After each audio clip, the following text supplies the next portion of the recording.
Metaphysics is going to have to be the quote-unquote religion of tomorrow. If it isn't, you're fucked.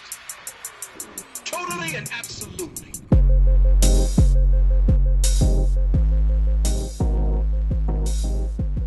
It had gone up 100%. Yeah, it was XCLA. So XCLA did a reverse stock split when it was down really low, and then it pumped the stock up to about 275, almost between 275 and 315, and now it's back down at 215. But I'm thinking it'll probably go back up to wherever it popped off at after the stock split. Oh, I'm not even positive what a reverse stock split is. It's when you combine shares to make it higher. Right. Okay. So that that's they what could be happened. in compliance. Okay, well that's not good. I Yeah. apologize. So But that it's all means, good. yeah, so that means like if they got 4 or 5 shares, they'll roll it into one share and Right. that'll make the price higher. There'll be less shares available, and usually they do that so they can stay listed, so that they meet the SEC requirements to stay listed. Right. Right. Yeah, it's all good. I mean, that's technically. Let me look at my portfolio here. That's the only thing I have that is in the red at the moment. But I'm just gonna hold on to it and see what happens. You know what I'm saying? Because after they did the stock split, it put the stock at 341. That's what it says, at 341. But now it's down to 216.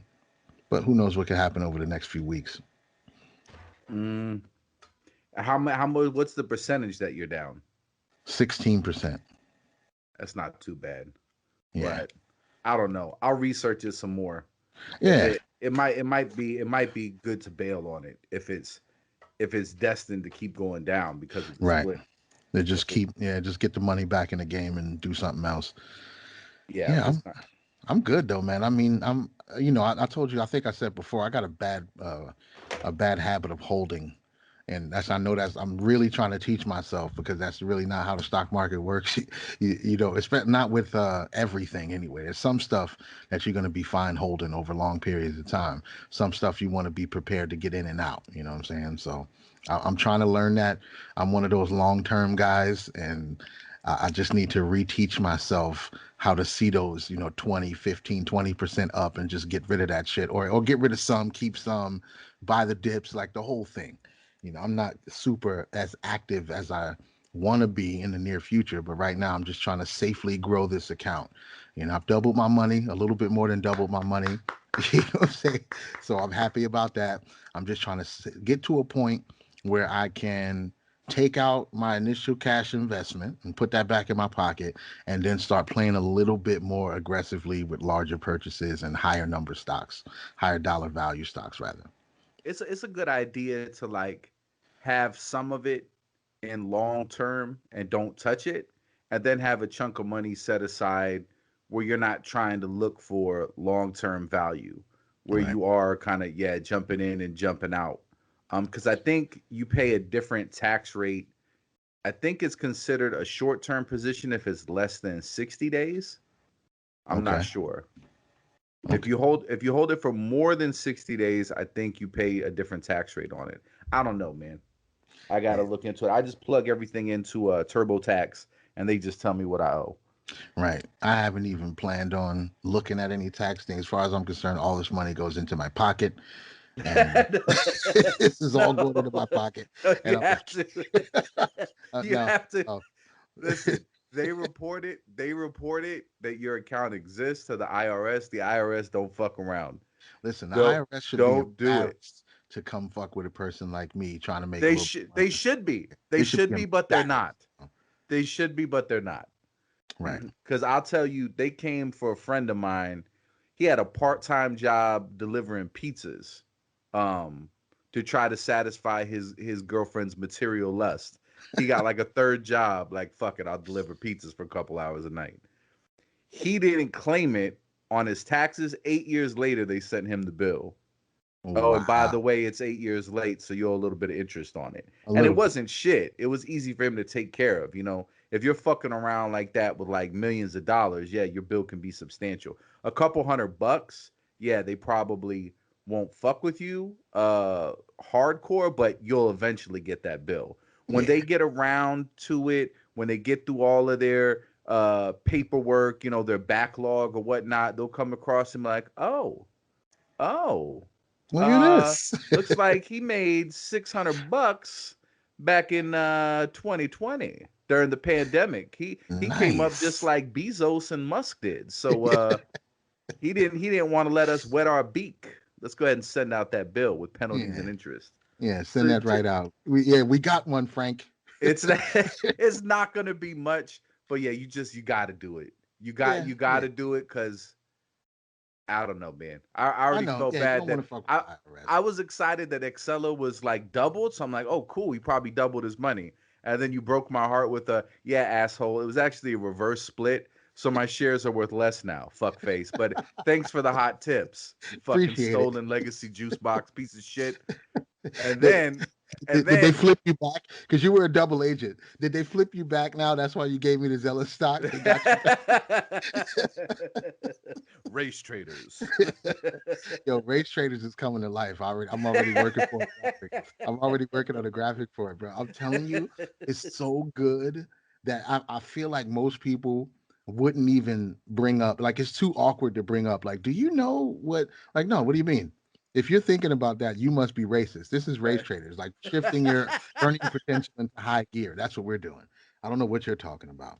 Yeah, I kind of don't know if I want to open an account with you now. You kind Maybe. of maybe maybe 88% returns just aren't for you. Right. Maybe you should take your racist dollars elsewhere. I'm sure Chase will open an account for you. Oh yeah, absolutely. They You love you, this kind of action. you can take your business over to that JP Morgan slaving insurance company.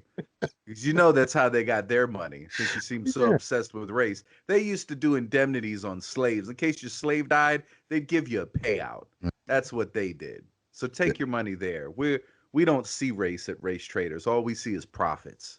Yeah, Okay? we're probably the ones who do the peasant life insurance for Walmart. Right.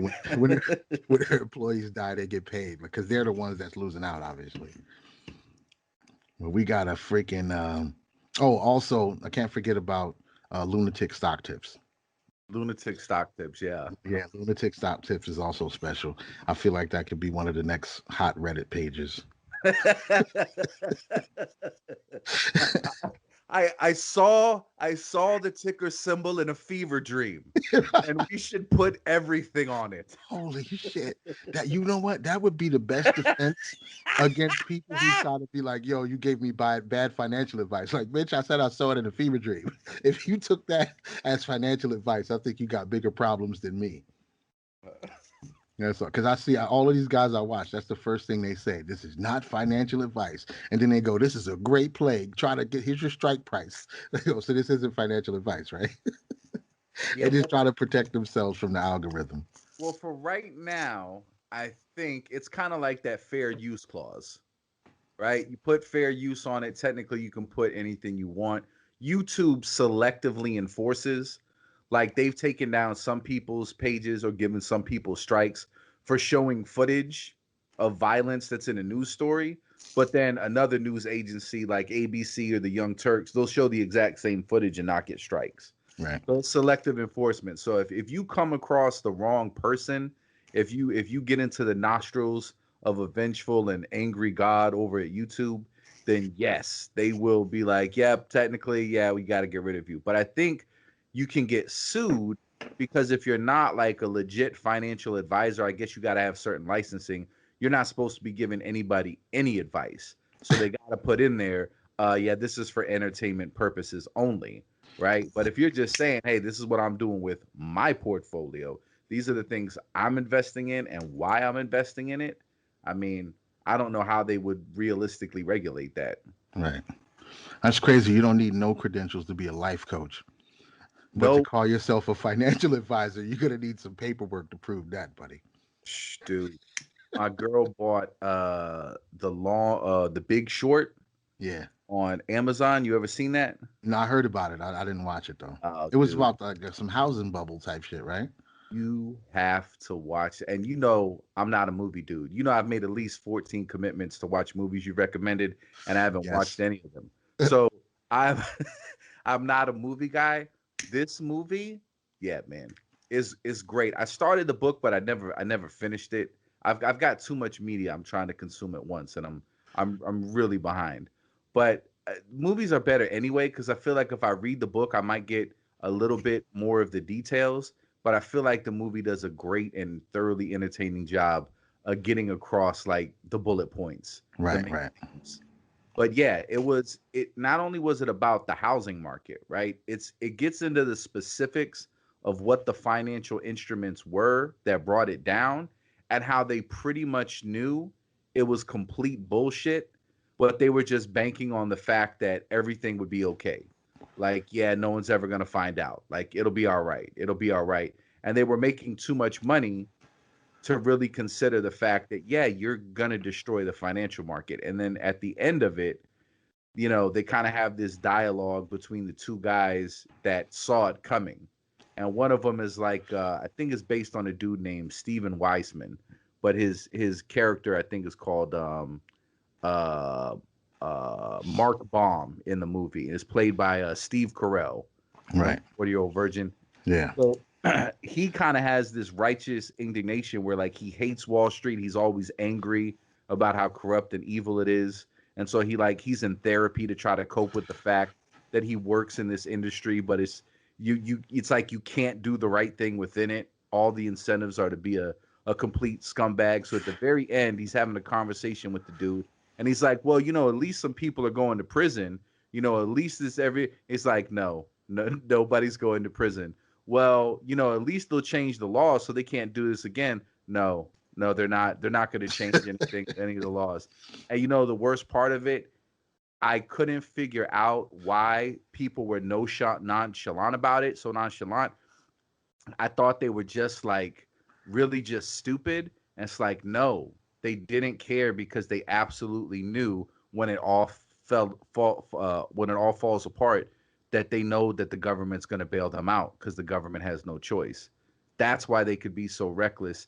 They made all the money, they collapsed everything. Nobody had to pay the price for it because they got bailed out, and they all got to keep their bonuses and everything. Wow. Amazing. What a system. Yo, so it made me think like, yo, whoever started this Reddit shit, they got gassed on that movie. They saw that movie and they were like, you know what? Okay. I'm gonna catch these motherfuckers with their hand in the cookie jar. Yeah, because what some of these dudes did, there's a story about these two dudes from like Colorado who started their own fund with like $110,000 and they got it up to like 30 million. So they wanted to try to get this thing called an ISDA, which lets you like have access to I guess financial instruments that like only the big banks use. Like you're sitting at the table with the real power brokers within the industry.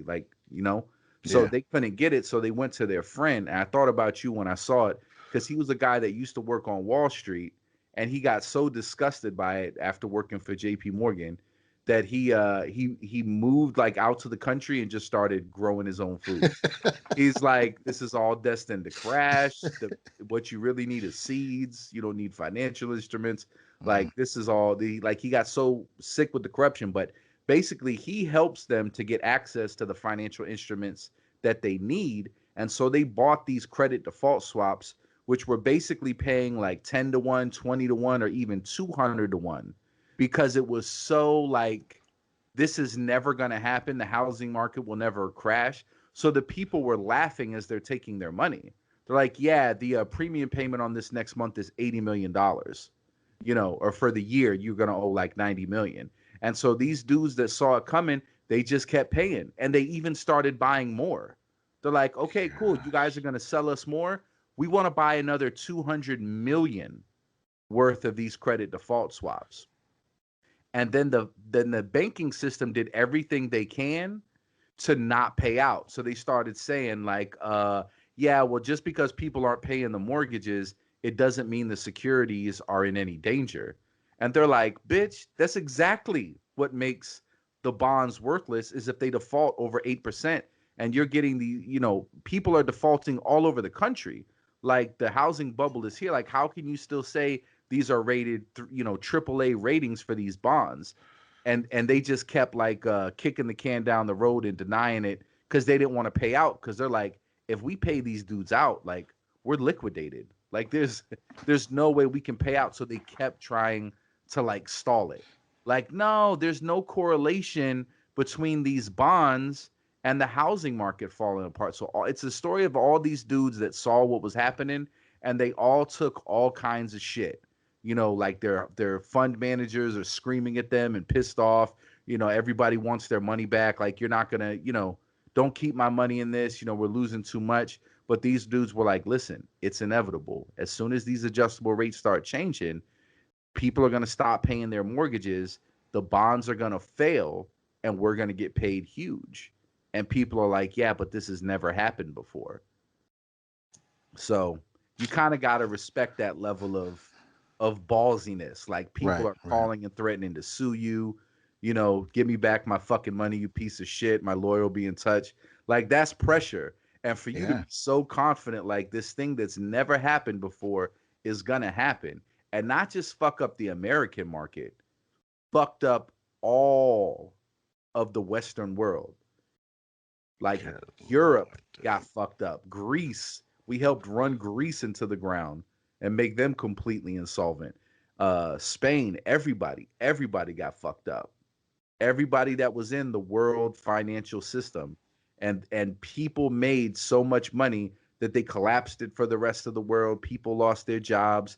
People, committed suicide. People lost their pensions. People lost their 401k. And all the people that did this irresponsible wheeling and dealing, they were good. They got to keep all their fucking money. So if somebody wants to inflate the price of GameStop to get 5,000 firms, $70.87 billion in losses, I'm not mad. Me either. I'm not mad. Not even a little bit. Because they don't give a shit, bro. When you look at it from their perspective, the most of them, they don't give a damn. These are the people who were drinking champagne and laughing during Occupy Wall Street. They were standing up there just laughing at everybody complaining about being poor. They had huge smiles on their faces. They literally do not care. So, and we know the game's rigged in their favor. So any way you can get an exploit, especially when when it's an exploit that's legal. And something that somebody just overlooked. Like, I would never tell anybody to hack no shit or break the law and risk going to jail to get money from these people. But if you could finagle them using the system that they already have set up, I say go for it, bro. Take them for every fucking thing you can possibly take them for. Screw it. Because they're going to change the rules anyway. So they're not going to just let you do it. Open your Race Traders account today. Let's do it. So we got a guest this week, the homie Rob, which I just figured out that y'all two already knew each other, but he had been talking to me about coming on the show for a while. So I'm definitely excited to talk to Rob and get him looped in here. So I'm gonna bring him in a second. Excellent. Yeah, that's the homie right there, bro. He's really good friends with our Libertarian buddy, which is always good. This is the most mentioned person on the podcast, is our Libertarian friend. Well, we have to be very discreet. I mean, I still haven't used my name. I've referred to the guests as Dog-Faced Pony Soldier and the Runaway Slave Catcher. Just inside jokes that nobody else would know. But you got to protect people's identity and their livelihood, because who knows who would be offended or find something controversial. So you don't want to cause problems for people. Very true. No problems with alias, especially if they find out about certain sentiments that certain unnamed people have regarding oh yeah certain semi-Semitic practices. That's it. We'll just leave it alone. Rob, welcome to the show, big homie. I'm glad you're here. Excited to talk to you, man. So how's everything going? Things are good, but I just came in at the tail end of that, and you guys were talking about aliases, correct? Yes. Well, we were saying that you are a mutual friend of our Libertarian friend. This is a person who's been referred to on the show so that many times. Because I was like, why don't I get an alias? You know what I mean? Like, are we going to be going so deep here that like I should get one of those? Well, listen, depending on what you say throughout this show, I can go back and edit out your name and we'll think of something before the show's over. But yeah, that's been one of the most mentioned people on the show is our libertarian friend, which we all know and love. But yeah, it's serious out there right now. Yeah, well, I also consider myself a libertarian, but like, black people come in all different shapes, sizes, and colors. So do libertarians. So like, we're all not the same. Just want to leave it out there for sure. And I think anybody with any degree of awareness understands that, but the way people talk, they talk as if that's not the case. Like we're not all individuals, which drives me crazy. But every time I hear your voice, I think of the interlude on the album when you're like a bunch of foam pointy nipples. I feel like I'm at the nipple firing squad. I hear that in my head every time I hear your voice, no matter how many times I hear you say other words, that voice always comes into my head. It is fantastic because I heard that before I met you, and then I met you, and I was like, "What? That's the pointy foam nipples, dude." It was, which may now forever be the new name that you have to go by is the pointy foam nipple dude. Pinky the pointy foam nipple dude. It's so good. It's just so good. Sorry, you were just saying hi, and I just ran off on a Rob tangent. That's all good. No, that's what we need. That's what we need. Or that might be your alias. We don't know yet. So, okay. But by all means, be as tangential as you want. Yeah, for people right now, like I still consider myself a little left of center, but anybody right of center is the devil, is the absolute devil. So if you have those kinds of points of view right now, like those people are being particularly demonized. And in any case, if you're left of center, but you find yourself agreeing with those people, like, no, they're actually right about that. That's actually a pretty reasonable point, the tribalistic the tribalistic demands insist that you can't side in any way with this group of people that are making the most sense right now but are being the most demonized. No, because God forbid we ever thought critically. Like, absolutely just, what? It's blue. I like blue, and I'm just going to walk in that direction. What if we just said, like, it's so crazy, right? Because they had Bernie Sanders, and, I'm a libertarian. Like, Bernie Sanders is like a Noam Chomsky dude. So, like, me and him don't see eye to eye for a lot of things. But he was like, I'm going to increase your taxes by 30%, but I'm going to end all foreign wars. I was like, ooh, I may have to vote for Bernie on this one. End all foreign wars. I was like, my libertarian soul's kind of burning. But that's the type of critical thinking we need, right? Like, listen, I'm not all in with this man or woman, but I'm going to take the good to give a little bit of bad. And we just can't map it out. It's either you're all the way on the right and you're all the way on the left. And the definitions even of those positions have morphed so much. Extraordinarily right? So. Yeah. So many words and terms just get co-opted, So, for instance, I'm a big flag guy. I love flags, state flags, city flags. It's just something I really like. It's super corny, but I really like it. And so anyways, being a libertarian, I have a Gadsden flag, otherwise known as the Don't Tread on Me flag with the snake. And that shit's been completely co-opted by these Trumpers, bro. So now, like, I've got like a mug with the Gadsden flag on it, and if I show it on a video call, I get the nasty side eye. Right. Because they're like, oh, he must be a Trump. I don't even know what the flag means. How we should all like that flag. But the Trumpers just co-opted it, and now it's something else. Yeah, and unfortunately, like now it's not even based on the substance of the symbol or the information. It's whoever the media has told us is associated with that. And so you can get a situation where 2 + 2 = 4. Yeah, you know who believes that? White supremacists. So the only way you're not going to be a white supremacist is and that's real too. That's not a joke. Yeah, you have to be like, okay, 2 + 2 = 5. I'm going to retrain my brain to now be bad at math. I'm going to abandon my critical thinking because I don't want to be ostracized from the group. I like my group. It Yeah. feels lonely being on the outs with your tribe, but at the same time, it's like, isn't that what throughout history we've asked people to do? Like if you were Jewish and Jewish people were involved in the slave trade, right? And Yeah. like, oh, okay, well, Jewish ports that had slave ships in Spain, they would close on Jewish holidays. Really? Okay, that's interesting. So if you were a Jew back then, it was like, hey guys, maybe we shouldn't make money off of this business. This is horrible.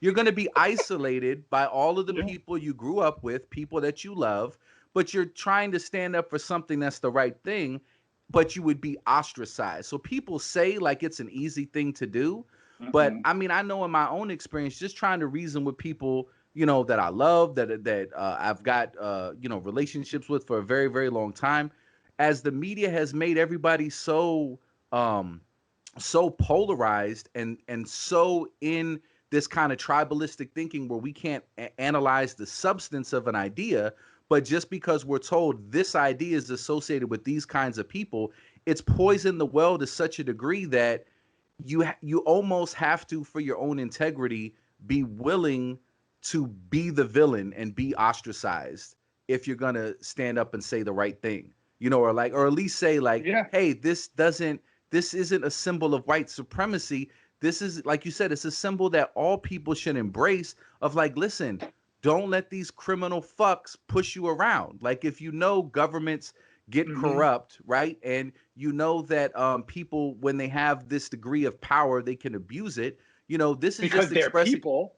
right? Because they're people. And you're just expressing the sentiment like, yeah, let's not be on the receiving end of that fuckery. Let's not be victimized by that kind of fuckery.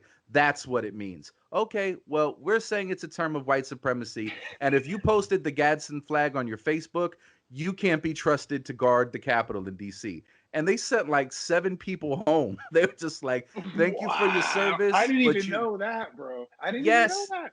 I didn't they even know that. they vetted the 20,000 National Guards. They found 7 of them that had Gadsden flags posted on their Facebook. They were relieved of duty and told to go home because they Holy could be sleeper cell shit. Trumper agents that were going to help Trump Wow. steal the election in the country back. They're going to Mm, take over Wow, DC. bro. Wow. that's amazing. Damn. That's pretty amazing. And That DC is still looks like a green dude. zone. It still Yeah, has the but fences up. oh, I know they still have defenses up, but at least like if you're a Trumper or if you're a super left or Bernie, for some reason the other side still acknowledges you. Like when you say you're a libertarian, bro, like people who are tribes with the two parties, they look at you like you're a 7-year-old saying you want to come in the party. They're like, "What? That's cute. That's cute." He said he's a libertarian, yo. That's cute. Isn't it cute? And that disgusts me. Like anything that is for personal freedoms and it just gets shit all over disgusts me. Like you want to be anti-slavery. There's nobody on the planet who's more anti-slavery than libertarians. Period. It is Right. the antithesis of what we are about. The Anything that antithesis. even looks a little like slavery from the government, you guys are up in arms. I think Uh, it's because you always have shitty presidential candidates. I oh, think that's why awful, you guys get. awful. Awful. But look who we have now, though. Like, were these two guys glowing beacons of hope? These two guys? I mean, come on. But yes, the Libertarian Party gets super weird. Our candidates wear like smocks and carry freaking pitchforks and shit. We're weird. We're weird. And we all live in our mom's basement and shit, too. But you know what? Libertarians, for me anyway, for the last 3 years or so, have made the absolute most sense. Like I started getting into like Dave Smith and Michael Malice and like people that are really like, and he's to the degree of like just complete anarchy, like no government shouldn't Yeah. exist at all, which may be a little extreme, but to the No, degree, that's even a nope. little extreme for me. Yeah, Right, yeah, right. yeah. We need some structure, but just the idea of giving the government so much power that it's so involved in so many aspects of our lives, and they're not going to do it for good, right? So okay, I'm going to give you this power so that you can enact these decisions that's going to actually solve problems and help us all. No, no, no, no. We're going to use that power to make sure we run off with all the fucking money. We're all going to insider trade. We're all going to get this revolving door where we go as lobbyists and politicians and then CEOs, and we'll just keep extracting as much money as possible without solving any of your problems. And as that has started to emerge as the undeniable layout of what's Status going quo. on. Yeah. People that are libertarians, like you guys make the absolute most sense to me right now.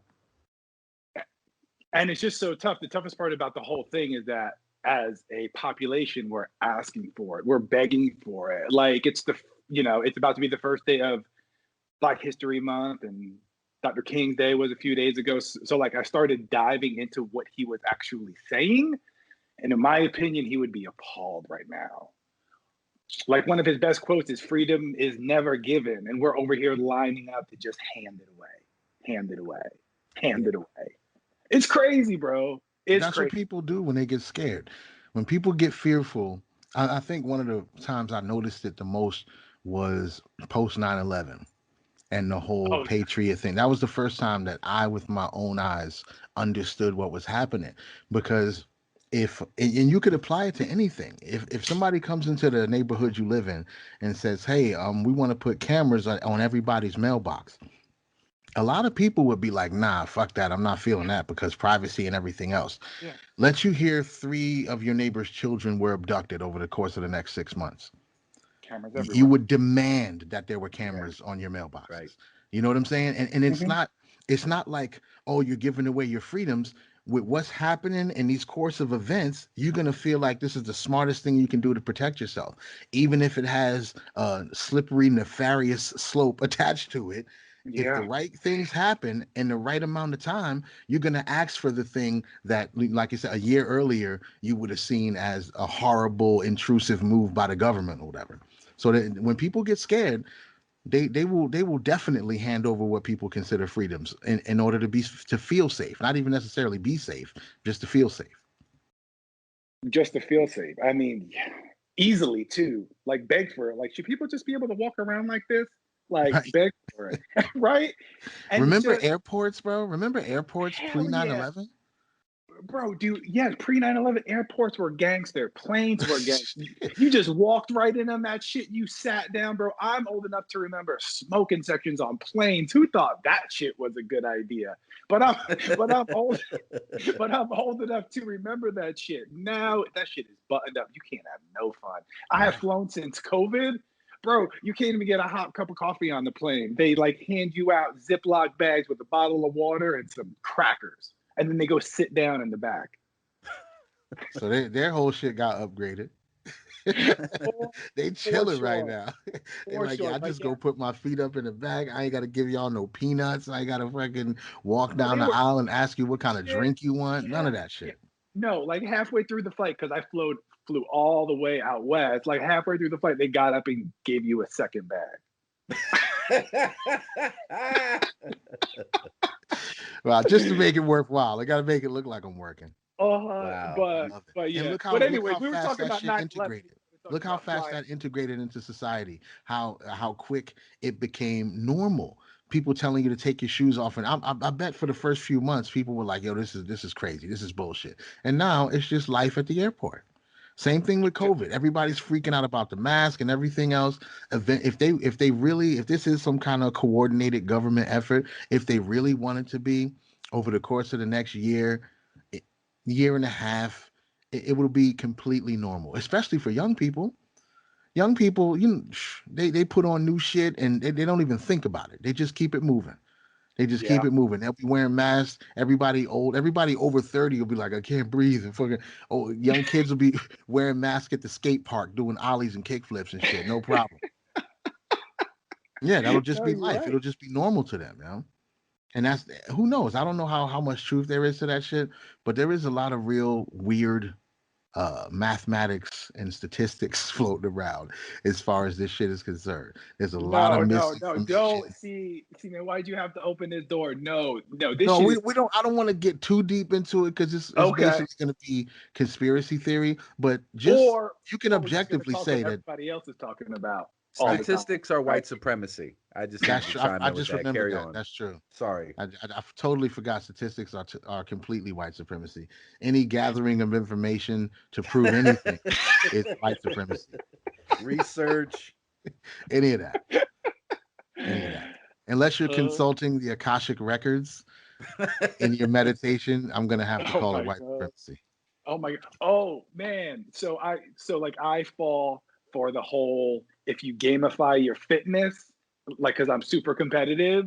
So anyways, so it's February is tomorrow and they have like a goal ring for if you work out 7 days in a row during Black History Month. I swear to God. And Wait, it's like what? this circle with like a black arm holding a white arm and a white arm holding a red arm. It's what y'all were talking about a couple episodes ago. Like it's like a prize, bro. And so can you imagine that prize? And you were like, you had to show that shit. Like, how woke are you? Let me. You got to show me your 7 straight days of working out during Black History Month. And if you don't have that shit, you don't Wait, care about does Black working History out Month. with during Black History Month have something to do with genetics and slaves or something like that? What is? Here you I'm go. trying to figure out what's the connection between working out every day and Black History Month. Yeah, well, it's just another reason to give you another award on your iPad or your iPhone. It's just a way to, I guess, motivate participation in the app. Like with Audible, when you're done reading a book or listening Yeah, to having a book read to you, yeah. right? They give you a badge. You've completed Yes, this many yes. books. It's a So it's badge. That's what yeah, it is. I'm sorry. It's a badge. yeah. Wow, So that's awesome. Okay, I thought it was celebrating selective breeding. Okay, I was no, wrong. no, they they figured out how to get into your head, and I guess the rewards. It gamifies it. Yeah. Yeah, well, Bro. whatever it is in your psychology that makes you feel like you accomplished something, they've tapped into it. So they give out like little rewards and badges to keep you using the app. So I guess Wow. for the app you're talking about, I guess it tracks that you're staying healthy and you're exercising. So this Exactly. month they're like, look, you work out 7 days in a row, you don't take any rest. Yo, thank you. You did that in Black History You're Month. totally woke. It's You special have February. You've ended poverty. You've brought investment to the hood. You have fixed all the problems because you did 30 jumping jacks 7 days in a row, and you Yep. did it through our app. And here's the proof. Here, And here's the social like pageantry. Here's all the accoutrements to wear so that you can demonstrate to people. Yeah, yes, they figured it that out, man. goes into your woke effect score though too. Like Right, that's right. Woke effect. Yeah, they got to be integrated. They got to be yeah. integrated. But Well, don't yeah, forget, but you can also lose points if you work out and you also engage in body shaming. You lose double points. yeah. Mm. So Well, no, yeah, you no. got to be careful with those crisscross. Those two folders be touching, and you get in trouble. Yes, for sure. And you're not allowed to work out on the 4th of July because the inception of this country was straight racism. Yeah, yeah. Working out on 4th of July is definitely white Oh, supremacy. okay. Yeah, I didn't even think about that. That's white supremacy. That's like Yeah. that's like you're trying to strengthen the colonization of the rest of the world. So you Right. can't work out on the 4th of July. You know what I'm saying? You can't do it.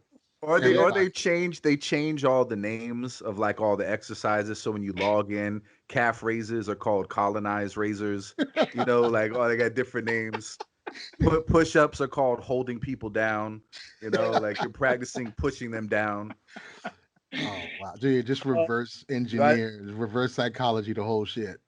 I'm not doing 20 hold downs today. Nope, fuck not gonna do that. Fuck that. I'm trying to lift people up. it. Oh, that might be a good app, bro. I'm sorry, but that might be a good app to sell to Nazis. Just rename all Oh. the exercises. Rename all the exercises to like You colonize say the something language and shit. like there's a Nazi demographic and shit. Yeah, It's like marketing there's definitely. agencies. Oh yeah, there's It's definitely a Nazi like demographic. marketing agencies are right. Okay, we need middle class moms between 35 and 47 with 2 kids. And then we also need the Nazis. All right, we can nail that. Listen, if I could find a Just way look to for the take, keywords Gadsden flag. Bang, you'll get them you'll every get them time. all of them.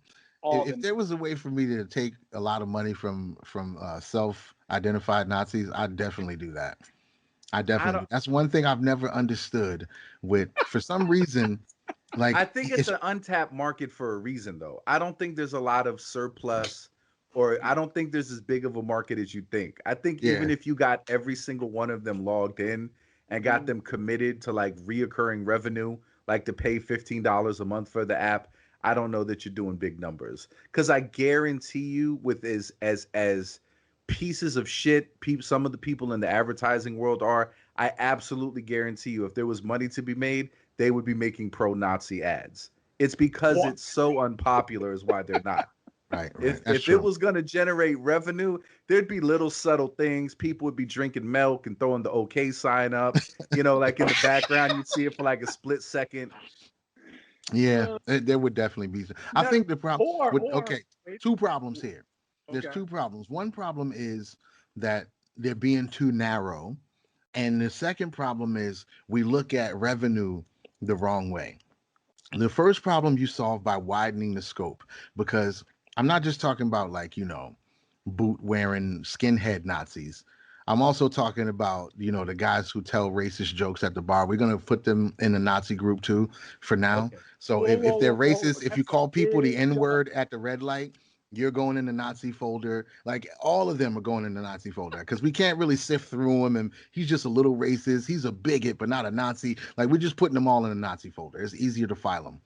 Fair enough. I'm Second, following we you so need far. we need Okay. to respect the money more. Especially in the black community, I've noticed that getting money from somebody who's considered to be an enemy or not an ally is somehow wrong. I saw a hair care product company that was marketing primarily to black people for years, and they were a multi-million-dollar company, made a lot of bread. Then they started to expand their advertising. They had like a white lady with red hair, and they wanted to get more money basically. And a lot of black folks in social media turned on them. They were like, "Oh, now I was like, "Yo, you should. If you don't like those people that they're taking the money from, you should be happy that they're taking money from them." I don't understand why we don't Yeah, want money from the bad guys. If they're the bad guys, get all their money, let's take take it all away of it. from them, and help build the good shit that you want to build. I don't understand why we don't want their money. I want all their money.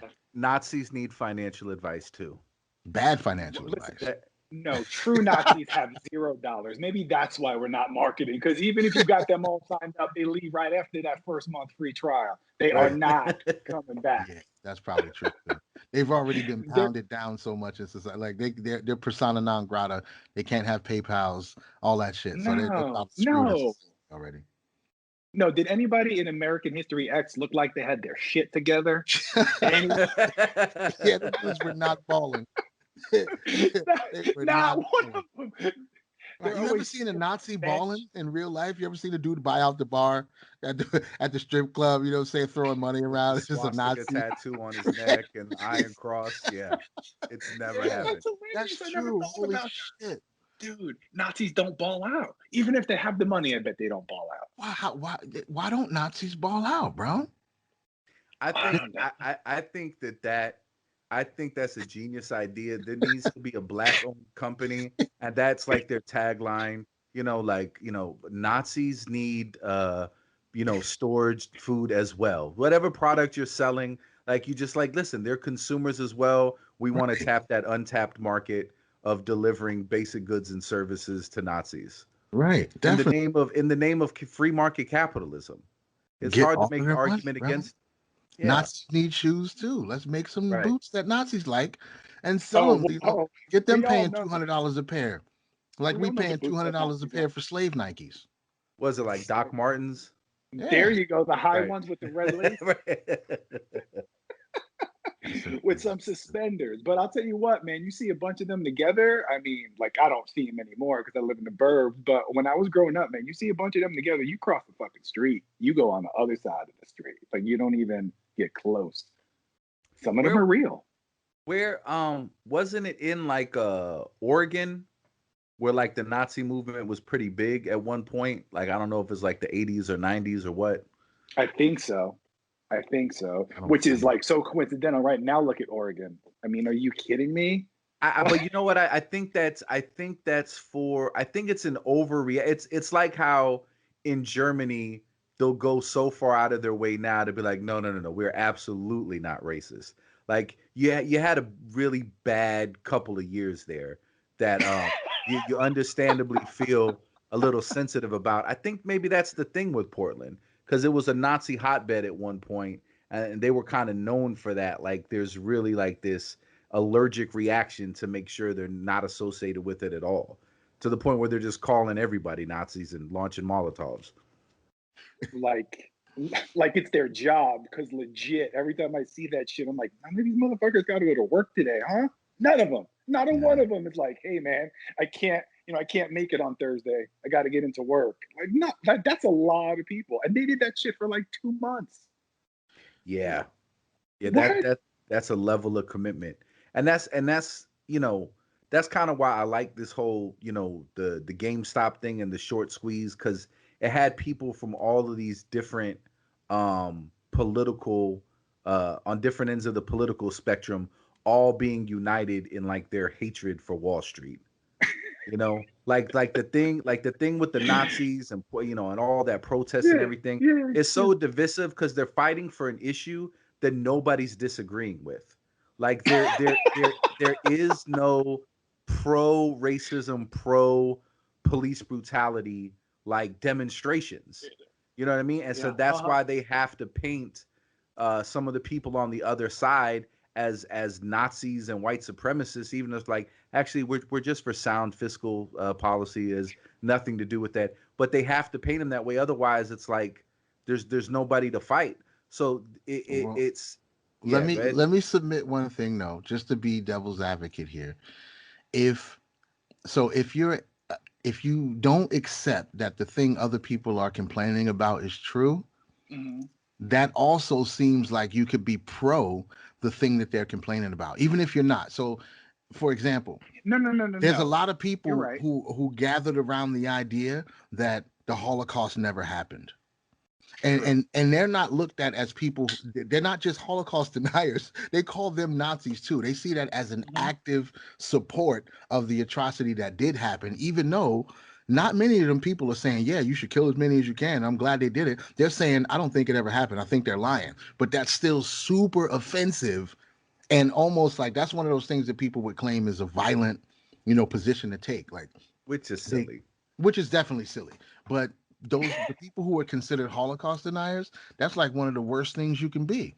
So if you align yourself as a police brutality denier, it's an easy jump for the people on the other side to just be like, oh, Super easy. so you like when cops kill people, then that's what you're saying. Super easy. Even Yeah. though that could be an exaggeration, it could be a stretch, but it's not the first time it's happened. When all you're doing is saying, I don't believe it's as bad as you say it is, that turns into, you must like the fact that I'm suffering.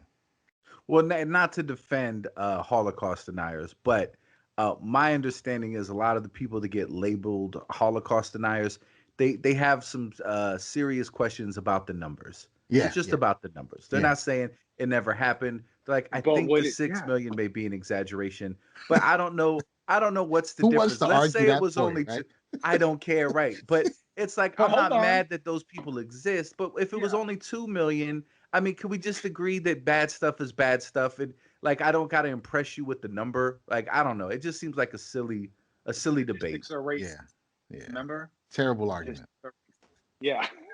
Terrible argument. I would never try to walk somebody's number of deaths back, even if I knew for a fact, even if I was a forensic doctor, and I knew what happened in this room and 12 people got killed. If I heard somebody saying, yeah, 15 people got killed over there, I wouldn't be like, actually, it was only 12.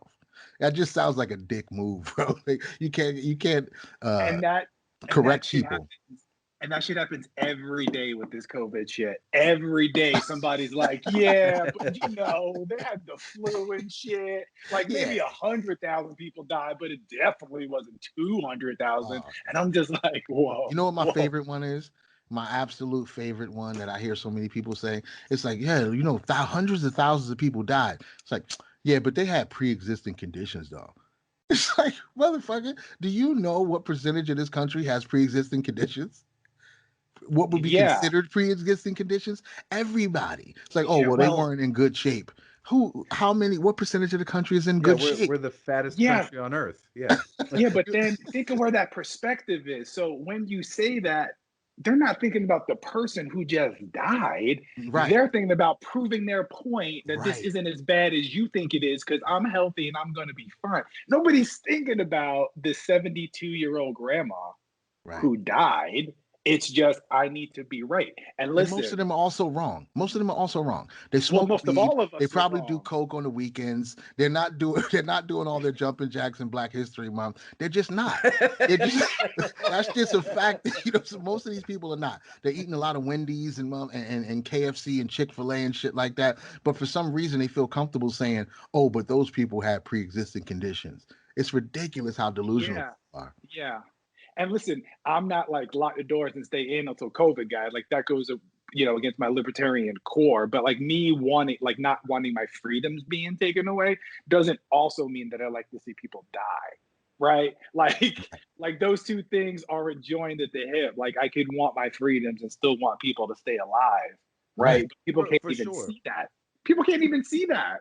Like people are like they see pictures of people on social media and they're like, oh my god, they're with 7 people and they don't have a mask on, and it's like jump right on them. And it goes the other way too, when people who don't think COVID is shit see people like walking around outside with masks on, they're like fucking idiots. Like there's no just like that's their thing, and if that makes them feel safe, they're cool, and if that's their thing, then there's none of that, nothing.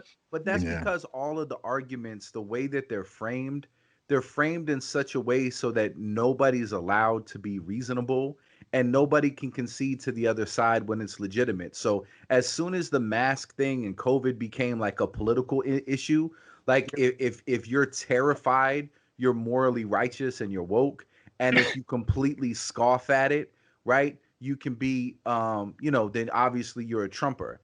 And I'm just like, I'm not trying to subscribe to either one of these extremes. If I gotta wear a mask, I'll wear a mask. I don't care if that helps, even if it just helps people to feel People safe, feel safe. Yep, right? Because exactly. everybody's becoming a fucking scientist. Well, nanoparticles and their size, and it doesn't do anything. And da da Yeah. da. I'm like, The microns managers. I'm How like, many dude, microns is COVID? Shut up. right, but I'm not gonna say, oh well, it doesn't exist and it's a conspiracy to get us all. Like I've heard people say it's a Islamic takeover and it's our version of the hijab. I'm just like, you guys have lost your mind, man. Just fucking wear a bandana. Just Yeah. wear a bandana over your face. It's a very small inconvenience. But I mean, there's videos now. My girl is obsessed with them, like mask Karens, where people will go in and they'll cause these huge scenes because they refuse to put on their Yeah. mask. Like they'll get violent with people over wearing a mask. I'm like, you guys have this is not the place to draw your line in the sand and have your Alamo. Like all the freedoms that They have been are taken away dying. from you They're since the dying on that. Patriot Act, but Yeah, this is the last stand. this is Stop it. it. And think They're about this dying on too. this hill. Yeah. Like we were just saying, there's a 100%. situation that could happen that they would demand everybody who doesn't believe it. There's some level of experience that you can have, and for some people it might be extreme. For some people they might say, "Oh, from now on, or when you get COVID, you vomit acid and it spreads up." Like it have to be some zombie level shit. But there's somewhere it could get to where it would be like, "Yo, we demand mandatory vaccines as soon as possible. We need to get rid of this shit." It's just not enough people are afraid of it yet. Not enough people are afraid and accept it to that degree. But there's something that they can see that would change their mind for sure. No, but because nobody trusts the media. And Like Right. nobody I trusts think the government. Well, yeah, sorry, some people trust the government, but nobody trusts the media. right. Nobody. I think by a large majority, people do not trust the media and do not trust the government. So, and I think it's frustrating for them because, like, well, listen, we're telling you guys to be afraid, and we're just not seeing enough buy-in. So I respect the people that are like, hey, it's all a hoax. It's stupid to wear a mask, and the science doesn't show that it does anything meaningful. And they point out Dr. Fauci saying, at the very beginning, it would be silly for people to wear masks. But the false choice, you were super on point about it, is that they want to make it to where you either surrender everything and do exactly what you're told, or if you don't, then that just shows that you have no compassion or care for any of the people who are suffering. And it's like, wait a minute, though that shouldn't be my options at the buffet.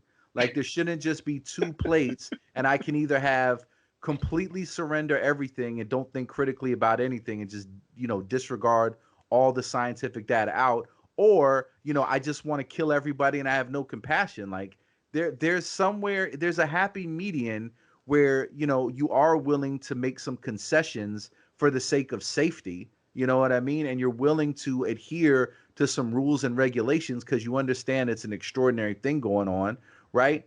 And you do care about people, but they make it an either or, and I think that's the number one reason why the polarization continues Of to get everything. more extreme, right? And we continue to be less and less effectual when it comes to solving anything, because sometimes there are some middle road of the middle of the road answers that take into account both perspectives, and there is a compromise somewhere in there where not everybody's going to be 100% happy, but it takes everybody's concerns into account and makes an efficient decision to move us forward. And we have created an environment where it's impossible.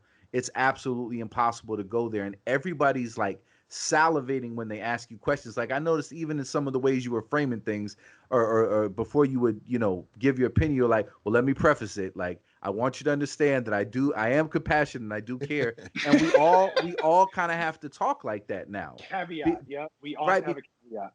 Because there's these prefabricated molds that have been designated for everybody, and if you aren't willing to be categorized in one or the other, you have no tribe behind you. You have no group of people that are going to go to bat for you, and they're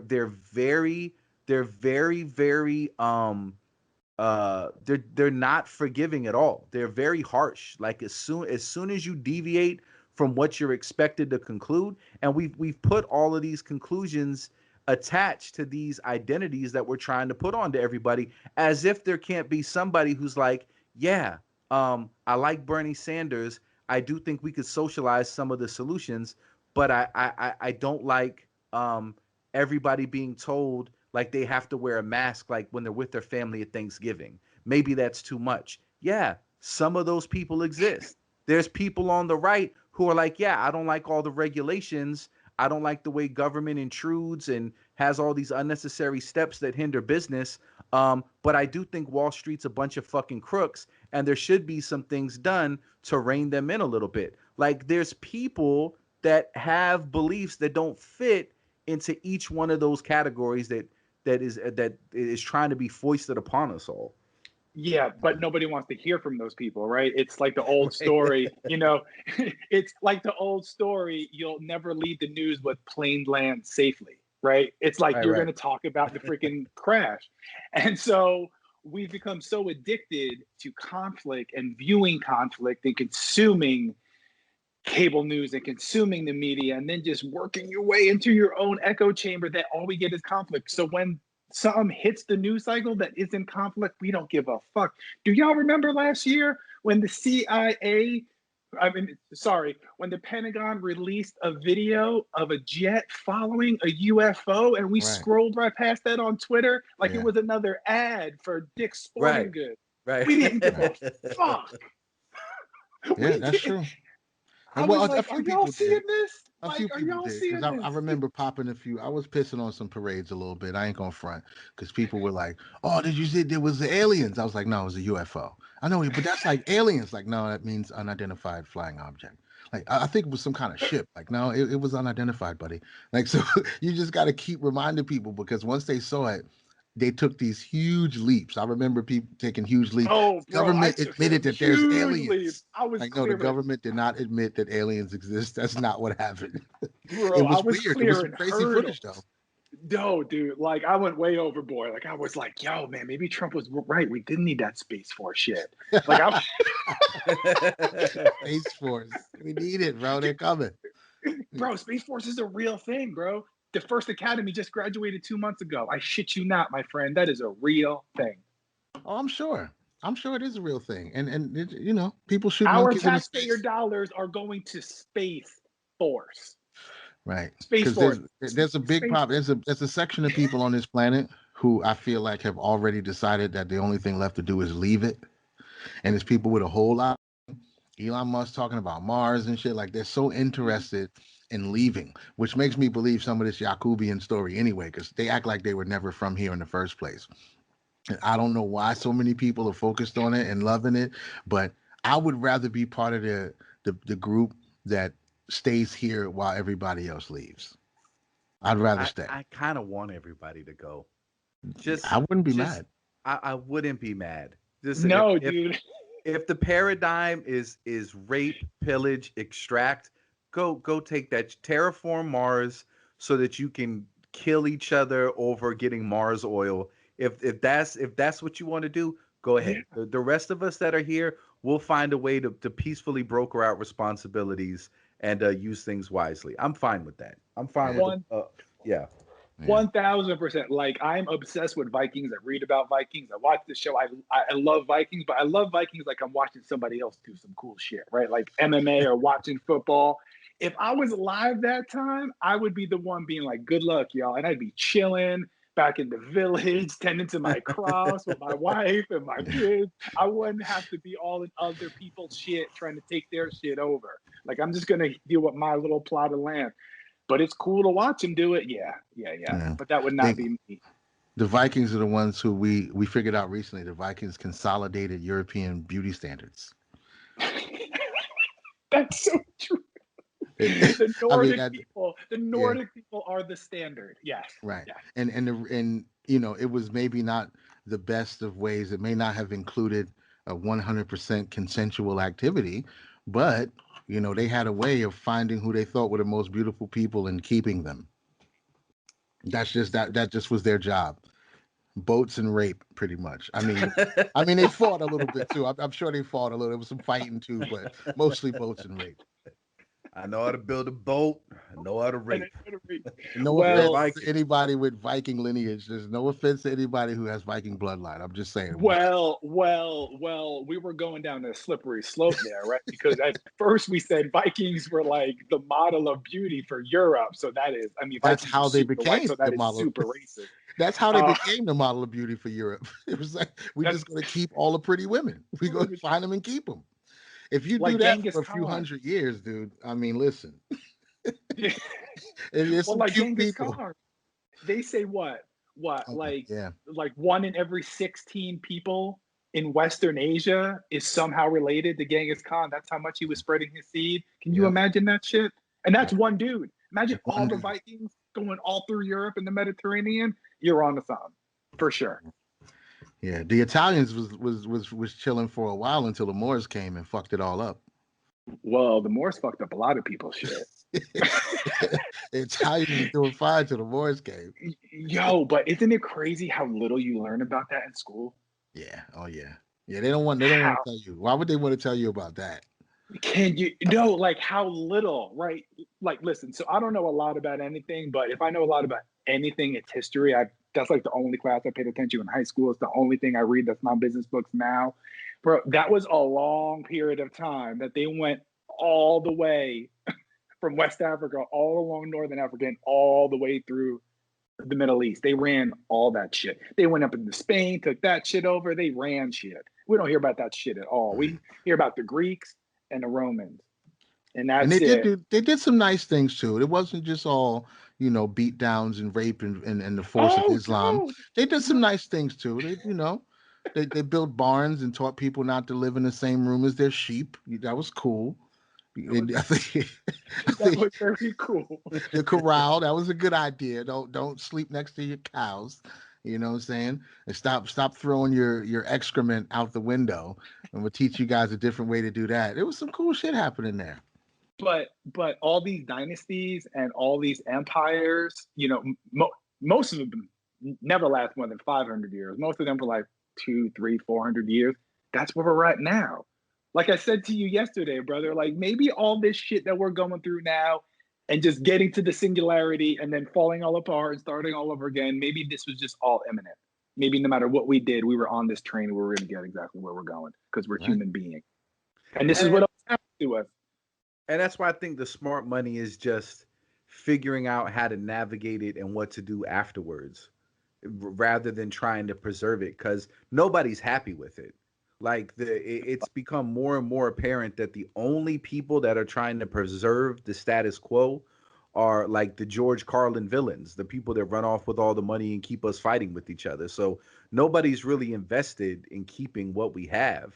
And I don't think it's necessarily a bad thing. If we're not an empire anymore, good, good. You know, I mean, it costs a lot of money. Just about everybody else in the world hates us. When we've gone in meddle, it hasn't been like righteous meddling. There's usually like, you know, somebody owns shares in a company that's going to rebuild everything that we bombed, or somebody owns the oil company that's going to be, Yeah. you know, so it's never like a completely righteous reason. And it really, the world will come together to fight against China as soon as people get more and more of that kind of culture and oppression in their own area, because it's much easier to when people have always been like that, to continue to manipulate them in that sort of way. But there's a reason why people in Taiwan and Hong Kong are like, nah, fuck you.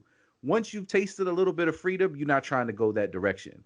So I think it'll work itself out, and they'll make enough enemies internally and externally that they'll eventually collapse too. Like, I don't think we need to go all around the world and police everybody. And what we've done in doing that is created the most fucked up, um, blackmailing, you know, government toppling agency the world has ever seen.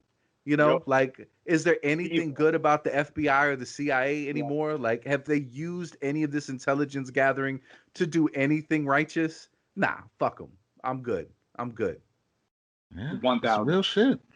It's real shit. I mean, That- and it's probably arguable if they've ever really done anything good. They may have done some things that we benefited from, but what's on the other side of that? You know, what have they been doing internationally around the world that helps American intelligence or whatever here? They do a lot of bullshit everywhere, and it surprises me to no end that people just never expected them to use it here on each other. I don't get that at all. I don't get it. or like they just didn't care, or it wasn't their thought. Or my favorite saying, if you don't do anything wrong, you got nothing to worry about. I mean, that shit makes me want to Right. jump off my roof, bro. Sure. I'm just like, oh my god. I can't explain anything to you. If you say that to me, then I just have to take my ball and go home, because we're just done here. Yeah. And We're and just done even here. and even if you haven't done anything wrong, like the way that Exactly. they're framing what people are doing now, they can just make what you're doing wrong all of a Wrong. sudden. Because like I the first thing that popped out to me, because they're not calling it doxing, but they've started doxing all of these GameStop short squeezers. Like Mhm. they printed their pictures, their full names, and I'm like, wait a minute. You guys were saying when these dudes were running around burning shit down that if you took a picture of them without their mask, like, you were doxing them. Like, why is somebody doing something criminal and you reporting on it, revealing who they are as they're doing something criminal? That's doxing, and Twitter's going to take that down. But these giant news agencies are printing people's full names, pictures, telling you where they live, No and they're doing aliases. something None. completely legal, Completely. something that Wall Street's been doing to fuck people over for decades. But Yep. these people, so come on, man. So somebody just went to, like, they're charged with like 10 years. They're looking at 10 years for posting a meme. You know what I'm saying? Nah, For posting a nah. meme. They posted some kind of, it was like a joke meme, and the federal government interpreted it as, yeah, you were tampering with the election. That was election fraud. Now, after Wow. all the shit Twitter and Facebook did, and Hunter Biden's laptop didn't exist, all of the suppression of information that they engaged in to influence the election, this one dude that posted a joke meme, he was the reason why. And it was a meme that was pro-Trump. Trump lost, so he didn't even succeed in throwing the election. 10 years, 10 years. And people pointed out, like, some dude just got 12 months probation. He worked at the FBI, and he tampered with evidence. He tampered Oh with my evidence. god. 12 months, 12 Months months probation. probation. Right. It's just Wow. infuriating. Like, Right. all right, So, bro. Like, we got to change the subject, man. We got to talk about right. months or something. It's the system, bro. It's the system. Yeah. Like, Different I things exist for apologize. different people. Yeah, for not having like a cool, podcast segue and like making a soft left instead of a hard left. But My blood's boiling with this shit. Sorry. See, and that's We the thing. apologize. That's the thing too, is that this takes me back to the idea that I've been talking about a lot this week, because a lot of people been, I had a few conversations about this. The only thing we can do is change the way that this shit affects us, because Yeah. the system is the system. It's built the way it's built. If you got $100 million, you live in a different world than somebody who makes 40 grand a month, a year. Not just because of what you can afford, or what city you can live in, but just what's available for No, you to do in your life and what you can get away with. If you, it's a we different. know as a It's a different world. society that if you have enough money for the right lawyer, there's almost no crime you can't get away with. And it's not even the right lawyer. It's just all the connections you already have throughout the entire system that you could walk me up there and you would get off. Right. Like, it's so ingrained. It's so ingrained. Like, that's how it's so funny, right? Because what led me to libertarianism had nothing to do with individual freedoms or righteousness. That wasn't my first thing. The first thing that led me to libertarianism is, so I didn't get my college degree until I was 32 years old. So I was taking all those economics classes and I was like, wait a minute. This shit doesn't sound like this is really what we're doing. What we're doing is not capitalism. And then I started learning about crony capitalism and how the system works, and how people get all these sweetheart deals, and how it just feeds itself, right? Like, it's just like, that's why a lot of these Trumpers make me laugh, because like, he's the bastion of the right, bro. He's a lifelong Democrat who was rubbing elbows with the Clintons for years, man. Like, because that's how he got what he needed. That's how he got the eminent domain all through New York City, and got all the prime real estate, and just took shit from people by using the government. He was huge government. And now everybody's like, look at him. He's the bastion of the right. No, he is not. He's not. He's playing with y'all. He's totally playing with y'all. 100% trolling. He was trolling the whole time. Bro, and somehow he became the savior. He became the savior. Dude, he is the biggest troll ever. Like I've told all my friends, even the libertarian one we know, that I think at least once a month Trump just sat in the Oval Office with his closest circle, drinking $500 scotch, going, "Can you believe we won? Like, can you believe they made me president of the United States?" And his boys are like, "I fucking know. I know. This is some crazy shit." And then he hops on Twitter and trolls a bunch of folks. I think that was his presidency. I think so too. I didn't even think I don't think he expected to win, honestly. Hell no. He was trolling from the jump. I thought he was just trying to prove a point. I thought he was trying to, build his brand even more and get more notoriety. I really thought that's what I didn't think he was going to win. And I didn't think he even had a plan. I just think he became a symbol of populism. And that's really what the country wants at this point, is populism. And every kind of institutional power that exists right now is absolutely up in arms about it. Because I don't think he was necessarily one of them at that level, because I think they would have treated him better. And I think they would have been more favorable to him. And we've talked about this more than once, but the only time they ever gave that dude credit and they sucked his dick just a little bit was when he was dropping bombs. Like, Brian Williams got on TV and wrote a poem about how beautiful the bombs were. His dick was so hard to be bombing some other countries. So I think if he would have came in there and done what they wanted him to do, they would have been more, they would have been more favorable to him. But as far as like him being this core principled person, nah, I don't think so. I think he just kind of fell into it, and he started adopting the rhetoric and the ideas that people around him that were a lot smarter than him were on point, and they were tapped in to how outraged, the right was, not only with the left, but with the Republicans. Like, a lot of even now when they're doing polls, like 70% of the Republican Party is still with Trump. Like, they hate everybody that they perceive that turned his back on him. Tucker Carlson's ratings are in the tank, and he was like the most popular dude for the last 4 years. He wasn't on board with the election was 100% stolen, and everybody abandoned him. I know. How crazy is that shit? How left is this country that Trump is the extreme right? Let's just stop and marinate on that for a second. Yeah. It is.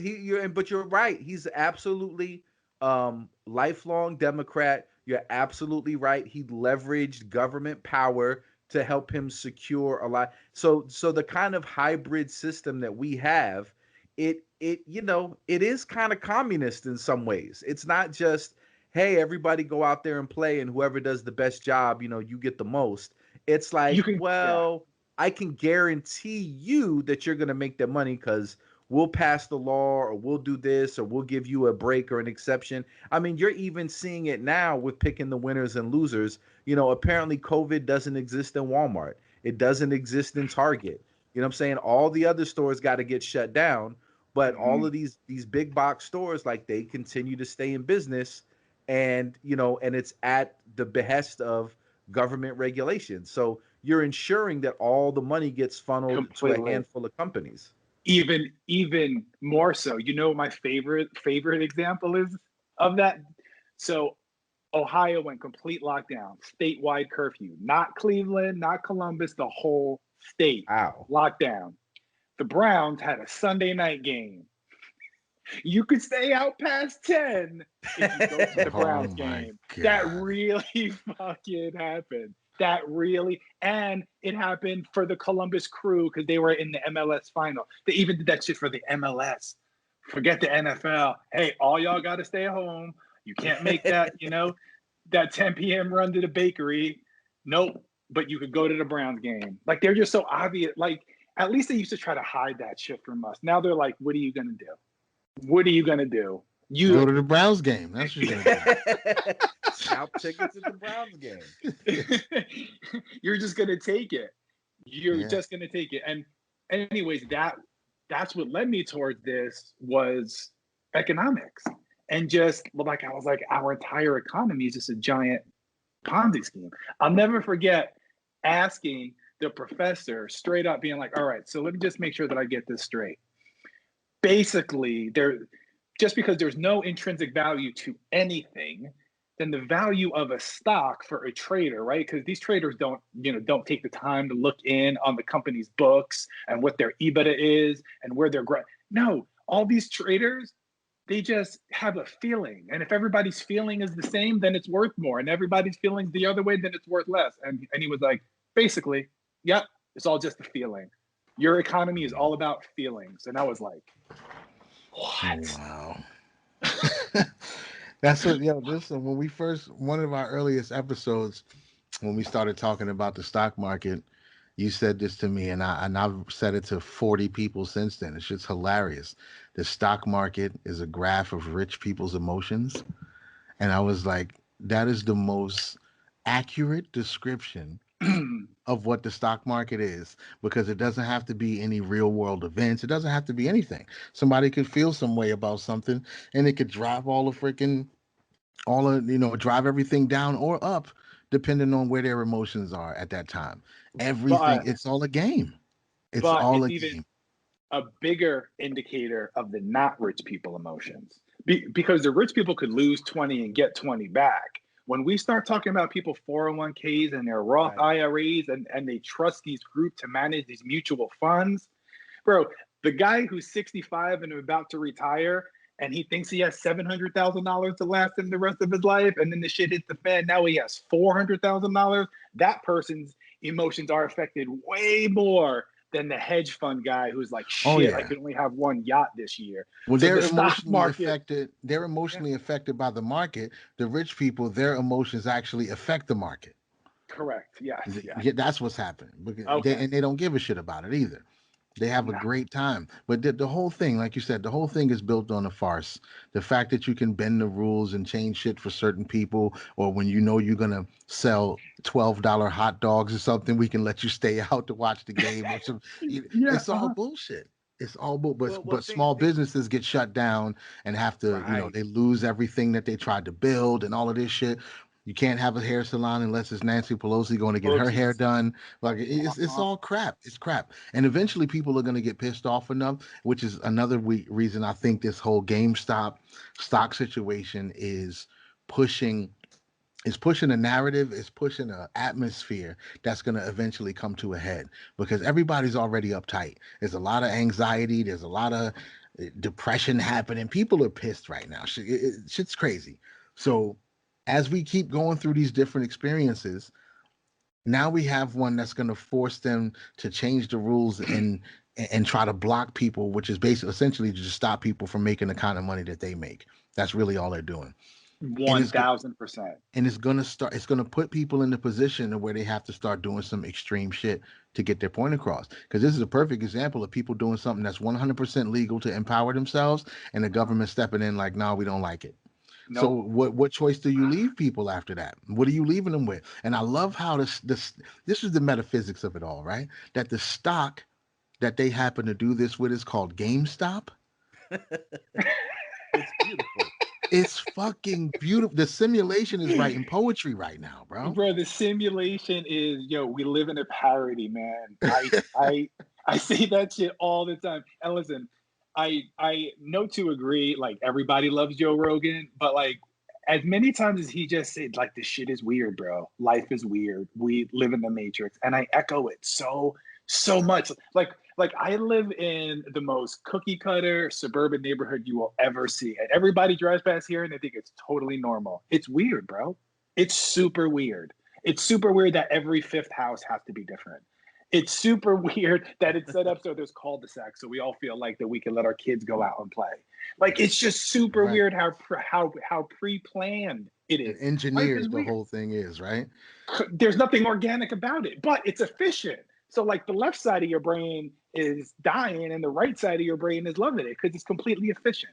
Yeah. It's clean, it's measured, it's just efficient, but there's no soul to it, right? And that's what we were saying about the compound, is that how people look at the compound and the cult, that whole ideology and that whole just collection of people doing that type of thing is the one that we consider weird. Our society says that's strange. But if you move into a gated community with 150 other families that are strangers and half of them you don't even like, that's normal. Yeah. But if a bunch of people get together, put their money together, buy some land, grow some food, and mind their business, those are strange people. Yeah, that's super weird. I don't trust those guys.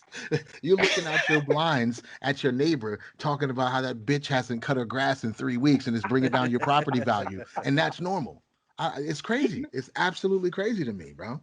It bugs me out. I got 30 something fruit trees on my property. And people around me have like 2 palm trees, but I'm the one bringing down the property value. How does that make sense in a society where we need food and we can't eat palm trees? Right. Make sense. Listen, we're incentivizing dependence. Right. Yeah, we're incentivizing dependence. It's like this motherfucker don't want to go to Publix and buy his fruit like everybody else. He's fucking up the program. Dude, it's so crazy how much I find myself quoting Mos Def, but he's like, we're not free, we're only licensed. We're only licensed. You need a license to fish, to hunt, to have a gun, to drive, to vote. Like you need to be registered and accountable and on somebody's list to do anything. Yeah. Think about that. You can't do a motherfucking thing. Like not a thing. Like now they're like, you can't have a medical marijuana card in Florida if you also have your concealed weapon license. Guess which one I picked. Well, yeah, they had already set that up because of alcohol and everything else. You couldn't, it was already kind of a backdoor for that. But I don't even think that's going to last because so many people, like the guns and marijuana, cannabis is going to be such a multi-billion-dollar industry, especially in Florida. The culture of Florida, people want their guns, they want their concealed carry licenses. So it might be, for now, they might be able to, get you caught up, but I don't think that's going to last. I don't think it's going to last. No, me neither. Yeah, but they'll back you into the corner any way they can, any type of way they can. You can't drive a car. You can't. There's nothing you can do here without licensing and letting them know who you are. And they're not even really benefiting you. It's not a mutual thing.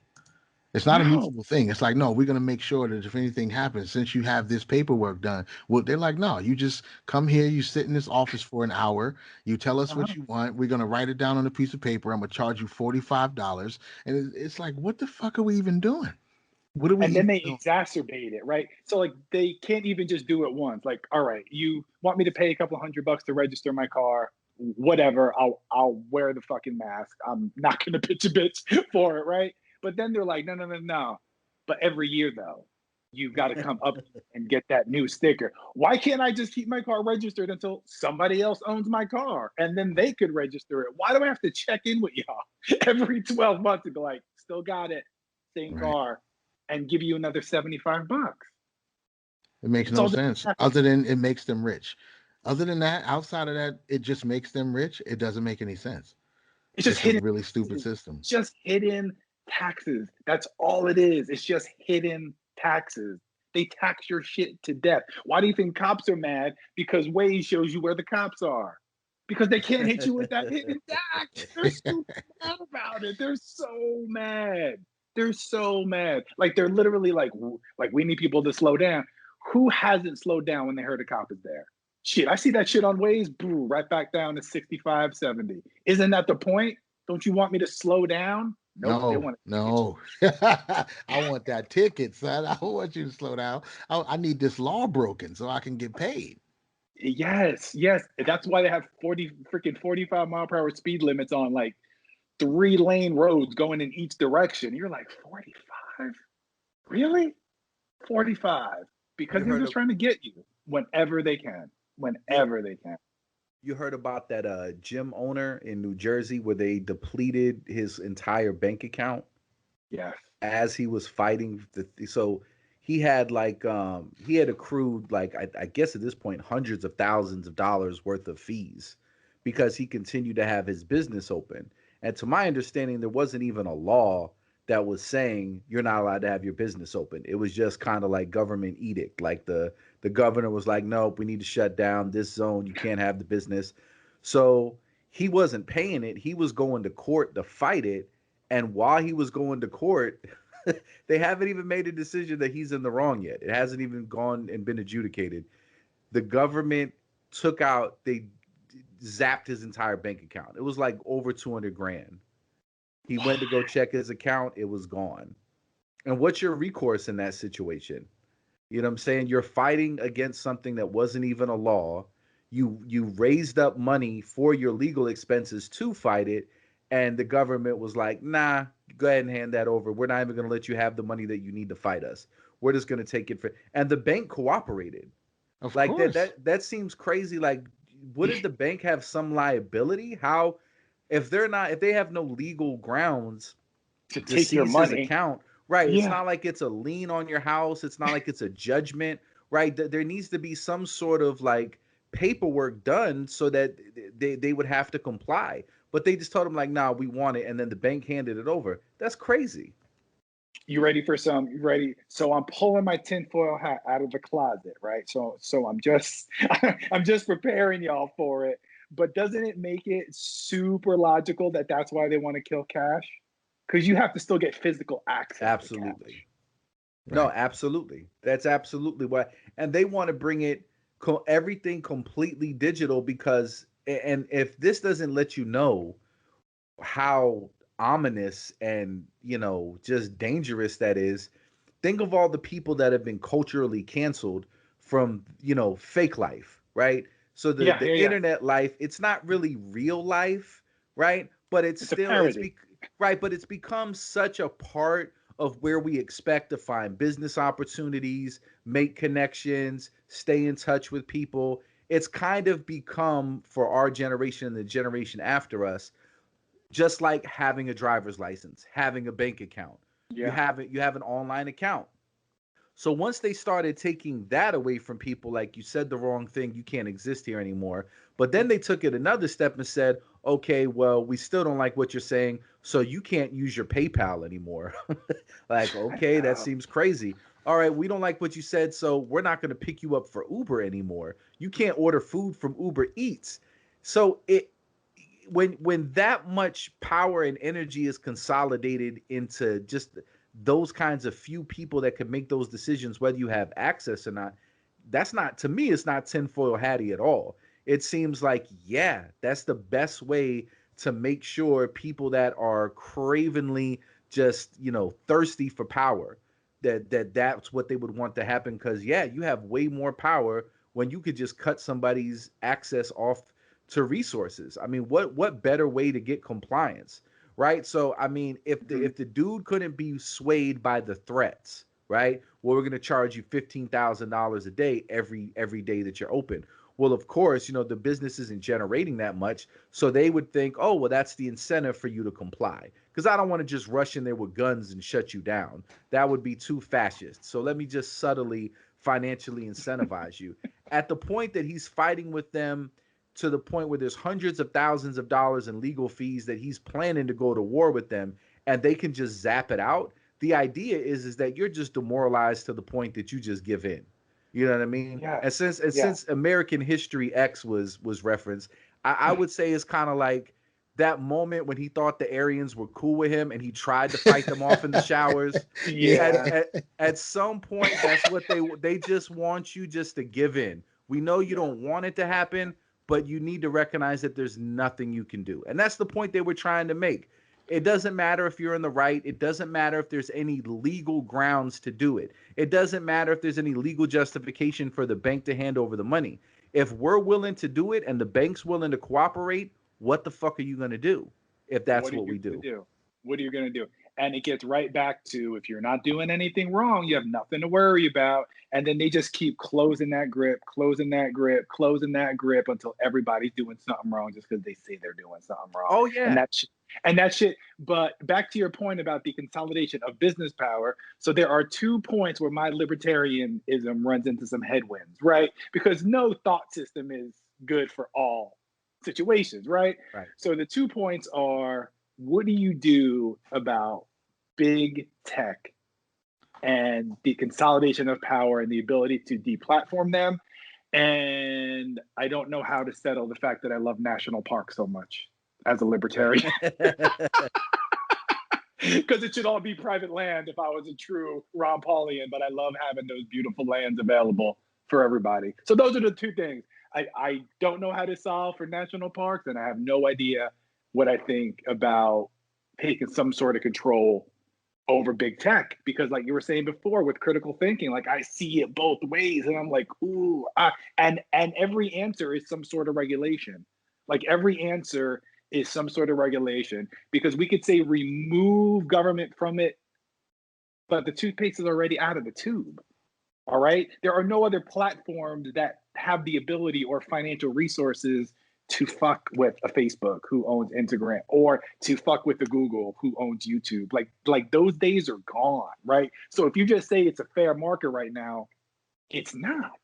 So it involves some sort of regulation, but now we're asking government officials to go to a negotiating table with the richest of the rich and think both of them are going to talk about what's best for the common man and what's best for the general public. No, they're going to cut a deal on the side, walk out and be like, we fixed it, and we're going to all keep getting fucked. So I don't got the answer. The answer. Well, there's one thing. One, and you stole the words right out of my mouth. The reason why you have that contradiction is because you're a fully functioning, complete human being. You're not just the sum of an ideology. And that's what we're all being kind of coached to be. But I think if you're a real human being, I don't think any sincere person could be comfortable with that. So one thing is, if they had gotten to where they're at based upon nothing but free market principles, you would have more of a reason to kind of have a moral conundrum there in terms of being consistent. But the fact that they got government subsidies, government protections, I mean, my understanding is, I don't know if it was the FBI or CIA, like there was all these companies that were doing the same thing, and the government basically came along and subsidized the ones that they wanted to actually rise to prominence. And that's why they have a monopoly on it. And that's why they get the protections that they do, and why they can silence the ones that disagree. So there was already market manipulation that led to them coming to this kind of prominence, right? Yeah. So they didn't get there on their own, that we should feel sad that, you know, we're taking them down a peg or we're regulating them. Like they got those, they got that help and cooperation why Facebook is Facebook and MySpace nobody gives a fuck. You know what I mean? YouTube is YouTube, Google is Google, right? And there was other Nobody cares companies, about Vimeo. right? It's just not on. It's not on the same level, you know. So I mean, it's one of those things where like one of my favorite, and this is the problem with that kind of rigidness in with laws and stuff. Like one of my favorite Bible stories is when Jesus points out the fact that people are such hypocrites when they say, you know, I really want to help you, mom and dad. I know you're destitute and you don't have any money and you're starving, but you know, I'm a pious person. I have to give, you know, money to the temple. And if I don't give money to the temple, you know, I'm not really following God. And the idea, like, so you think that law exists to give you an excuse to not help your own family because Right. the temple needs money? Like, you think it's more important to God that this building gets money than actual human beings that need your help? So the idea that rules can always have a good intention, but there's certain things where if they're producing a certain outcome, they got to be reevaluated. And I think the real thing is that all ideologies are are better at solving certain problems in certain situations, but no ideology is always the answer. You know what I mean? Yeah, So it makes sense where libertarianism may make sense for a myriad of different issues. Like there's certain situations where it's okay to be a hypocrite and betray the ideology a little bit. Like if we're hmm doing everything else where it's up and things are fair, right? And people have an opportunity to build wealth and the government isn't picking winners and losers, if we all want to collectively kind of put in some money so that all of the land isn't pillaged by, you know, mineral extraction and we can all go and enjoy untapped land, yeah, okay, that's cool. You know what I'm saying? Like, what one other, thousand percent, yeah, 1000%. And it That shouldn't even be seen as betraying the ideology. We should be flexible enough to loop new things in when we figure out we're all talking and we say, "Oh, wait, we all agree with this other thing. How come this is still outside of the ideology? We can make an exception for this. We can bring it in and make it a staple, make it a pillar, so you don't yeah, feel well, like you're going because against something." no, but like that would take, to constantly expand your thought. You know what I mean? Oh Like, yeah, yeah, that's asking too much these days. well, to always shift your perspective. And dude, people don't like that, man. You and I spoken about this a lot, man. Like, I have people in my life who are like, man, you ain't who you used to be. Like, that's an insult. Like, I'm legit like, thank you. Thank you. So like I'm not who I was when I was 23 years old, being a knucklehead. Yeah, thank you. Right. Appreciate you. I'm 43. If I was the same, I'd be doing something wrong. But people have to stick you there, whether it's macro, like ideology, or micro, like your friends and your loved ones, right? Like people they want to know where you're at, so they can be like, all right, that person's over there. Like that's who they are. Like Rob's the guy who likes to run, or Rob's the guy who like whatever Rob is, like that's his thing. Like it's not actually who he is, and he could be a couple different things at once. That's Right. not possible. That's not and possible. it takes a lot of bravery and resolve, which I think sadly a lot of people don't have, to be okay with that and not let it deter you from pursuing who you want to become, because that is kind of like an unfair thing people will try to use to manipulate you. You know, like you're not really authentic, you're not really the you that's you. You know what I'm saying? Like, no, actually, this Yeah. is the me that's me because I'm always growing and evolving and learning. I'm not trying to be stagnant. And none of my principles and core identities have changed. Just my outlook and perspective has changed. And especially if you're succeeding while you're doing it. You know what I'm saying? Especially in Right. So it's like, the well, you've hip changed. hop. Yeah, and I'm succeeding. Right. Yeah. So maybe there was things I needed to tweak so that I could go further with what I'm trying to do in my life. You know, and a lot of times I notice too where you'll get that kind of stuff from people that aren't growing or changing at all. And it's Oh, like, because you look different than them, like right. from the inside out. Yeah, and it's not even to be insulting, but it's like, okay, and I love you and I hope you grow and progress as well, but you're insulting me about growing as a person and you're stagnant. So if the alternative is for my authenticity is to continue to be in this spot where I'm not moving, like I don't want that to be an option for me. You know, and we talk about that a lot, like where there's ideas in culture where your people try to basically engineer failure on the grounds that it's a form of authenticity. You know what I'm saying? Like you're not keeping it So real right. unless you're Yeah. failing. Failure. It's like, well, Like it's completely like again, the word authenticity has been co-opted, right?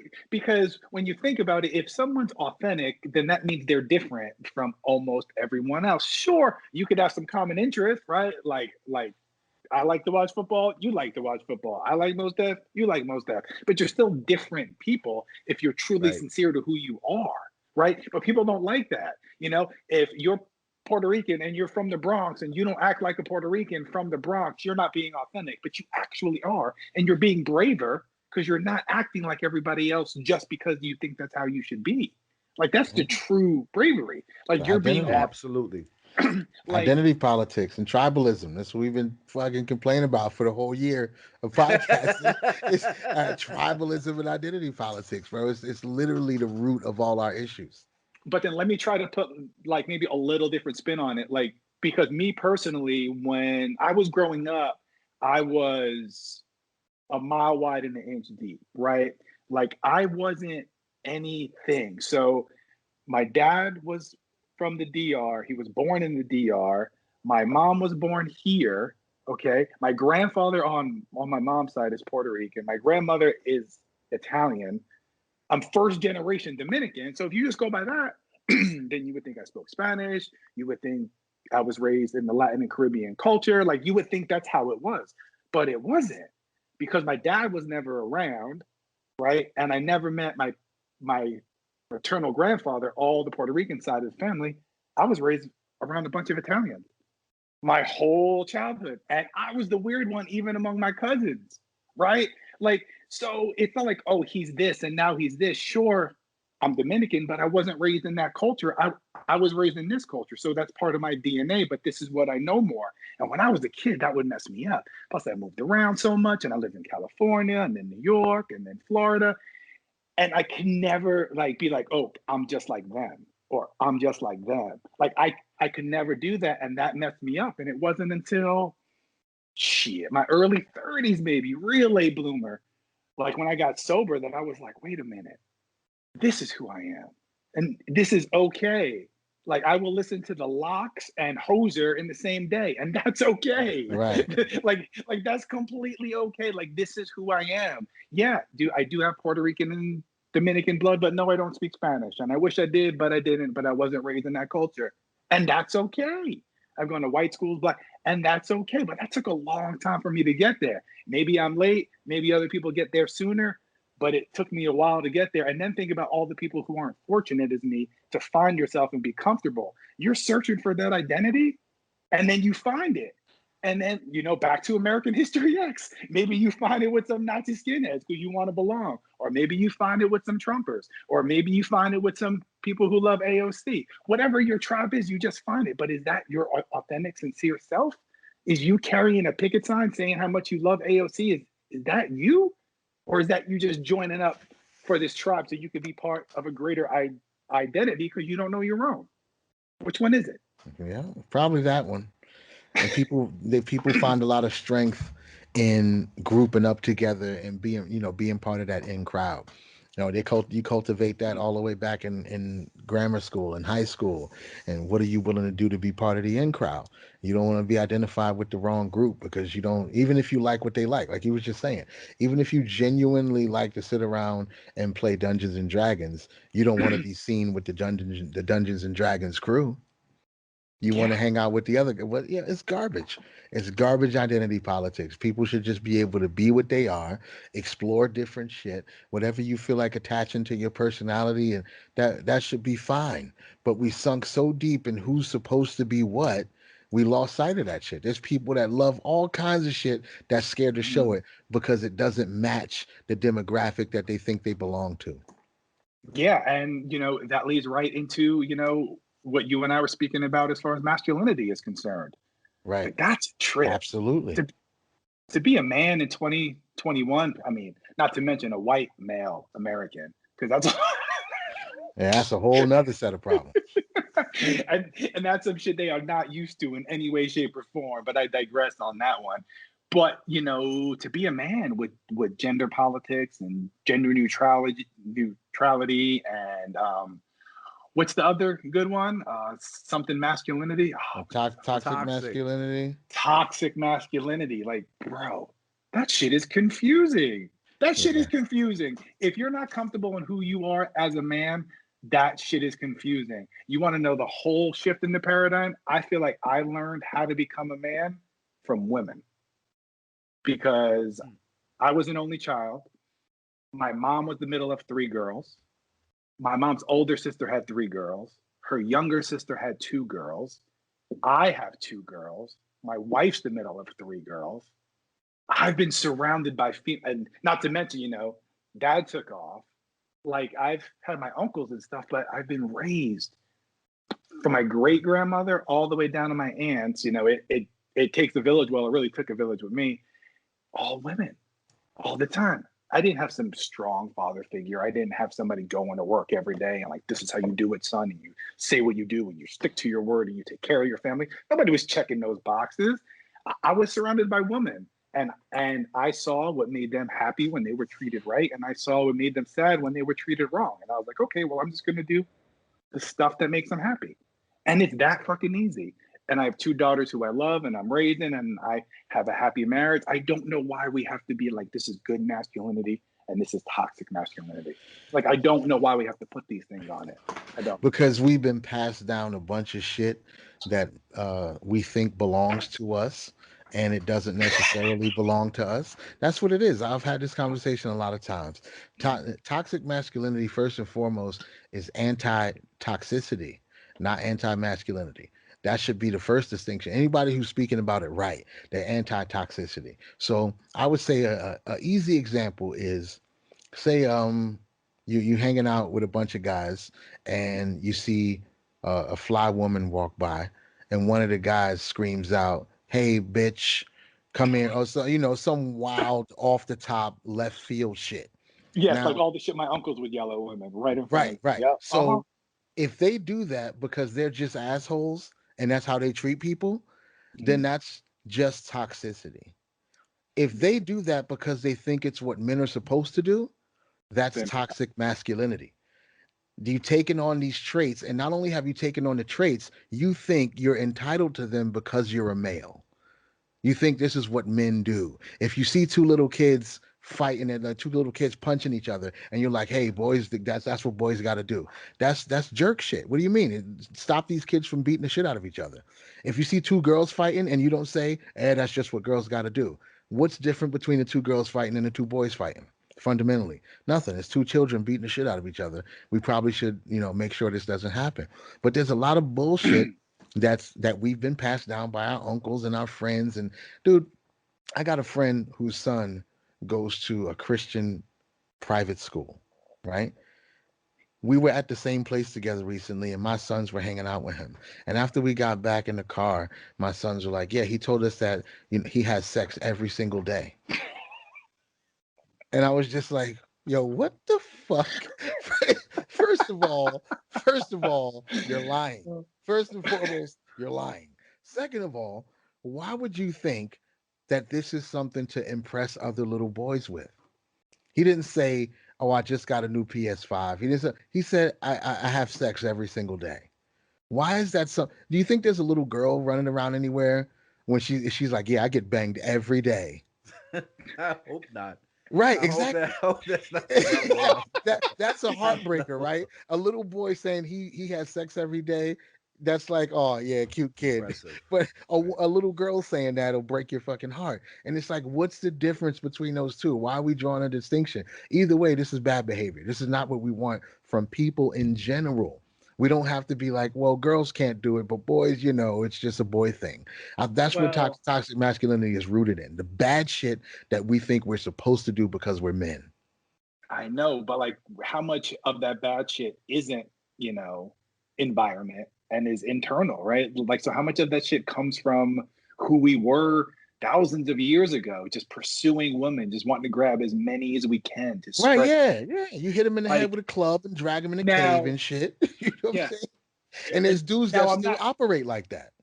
Yes. Now I'm not saying that that's an excuse, but what you are essentially asking for is for these people to take another step in their evolution and not be animals and separate their thought from their instincts. Right. That's what you're asking.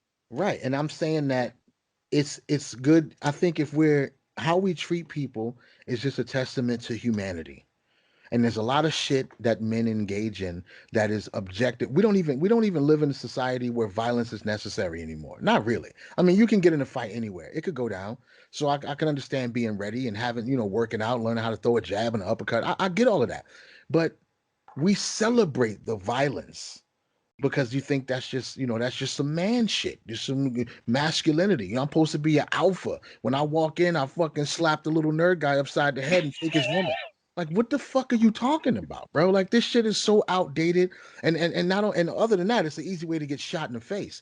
It's not like I'm gonna challenge you to a duel and we're gonna fucking throw spear. No, you're gonna get killed like that. People ain't playing no games no more.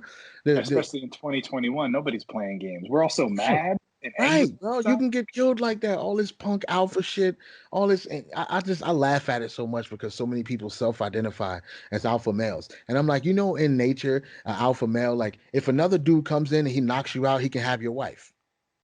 Straight up. That's what an alpha male is. If I beat you up, I should be able to keep your house, your car, and your wife.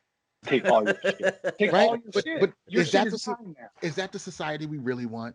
Or you just want to call yourself an alpha because it sounds cool? That's not the society. If I beat you up and take your wife in your house, you're going to call the police. If you're going to call the police, you're going to be like, no, I bought that house. I own it. Like, no, I kicked your ass. It's mine now. That shit don't make no sense. None of us want to live like that. No, but they've co-opted again the definition of it, right? So like we take these things and we turn them just a little bit. So alpha kind of means a little bit different. And beta, fuck that, bro. If you say you're a beta man, now, yeah, I mean, like you're a slug crawling on the sidewalk. Yeah, That's yeah. beta. Most of us are beta males. Like most of us are beta. Like, sorry, everybody. Beta males are responsible for most of the arts we've ever experienced. Yes. Yes, beta males are responsible for all of that. If you like anything about art, music, poetry, all of that's beta males, buddy. All of it. Matter of fact, I'll go even deeper. Science and medicine is beta males. Yeah. Because everybody else, like, why would I want to know what a fucking cell does when I can just rape your wife? What do I need a microscope for?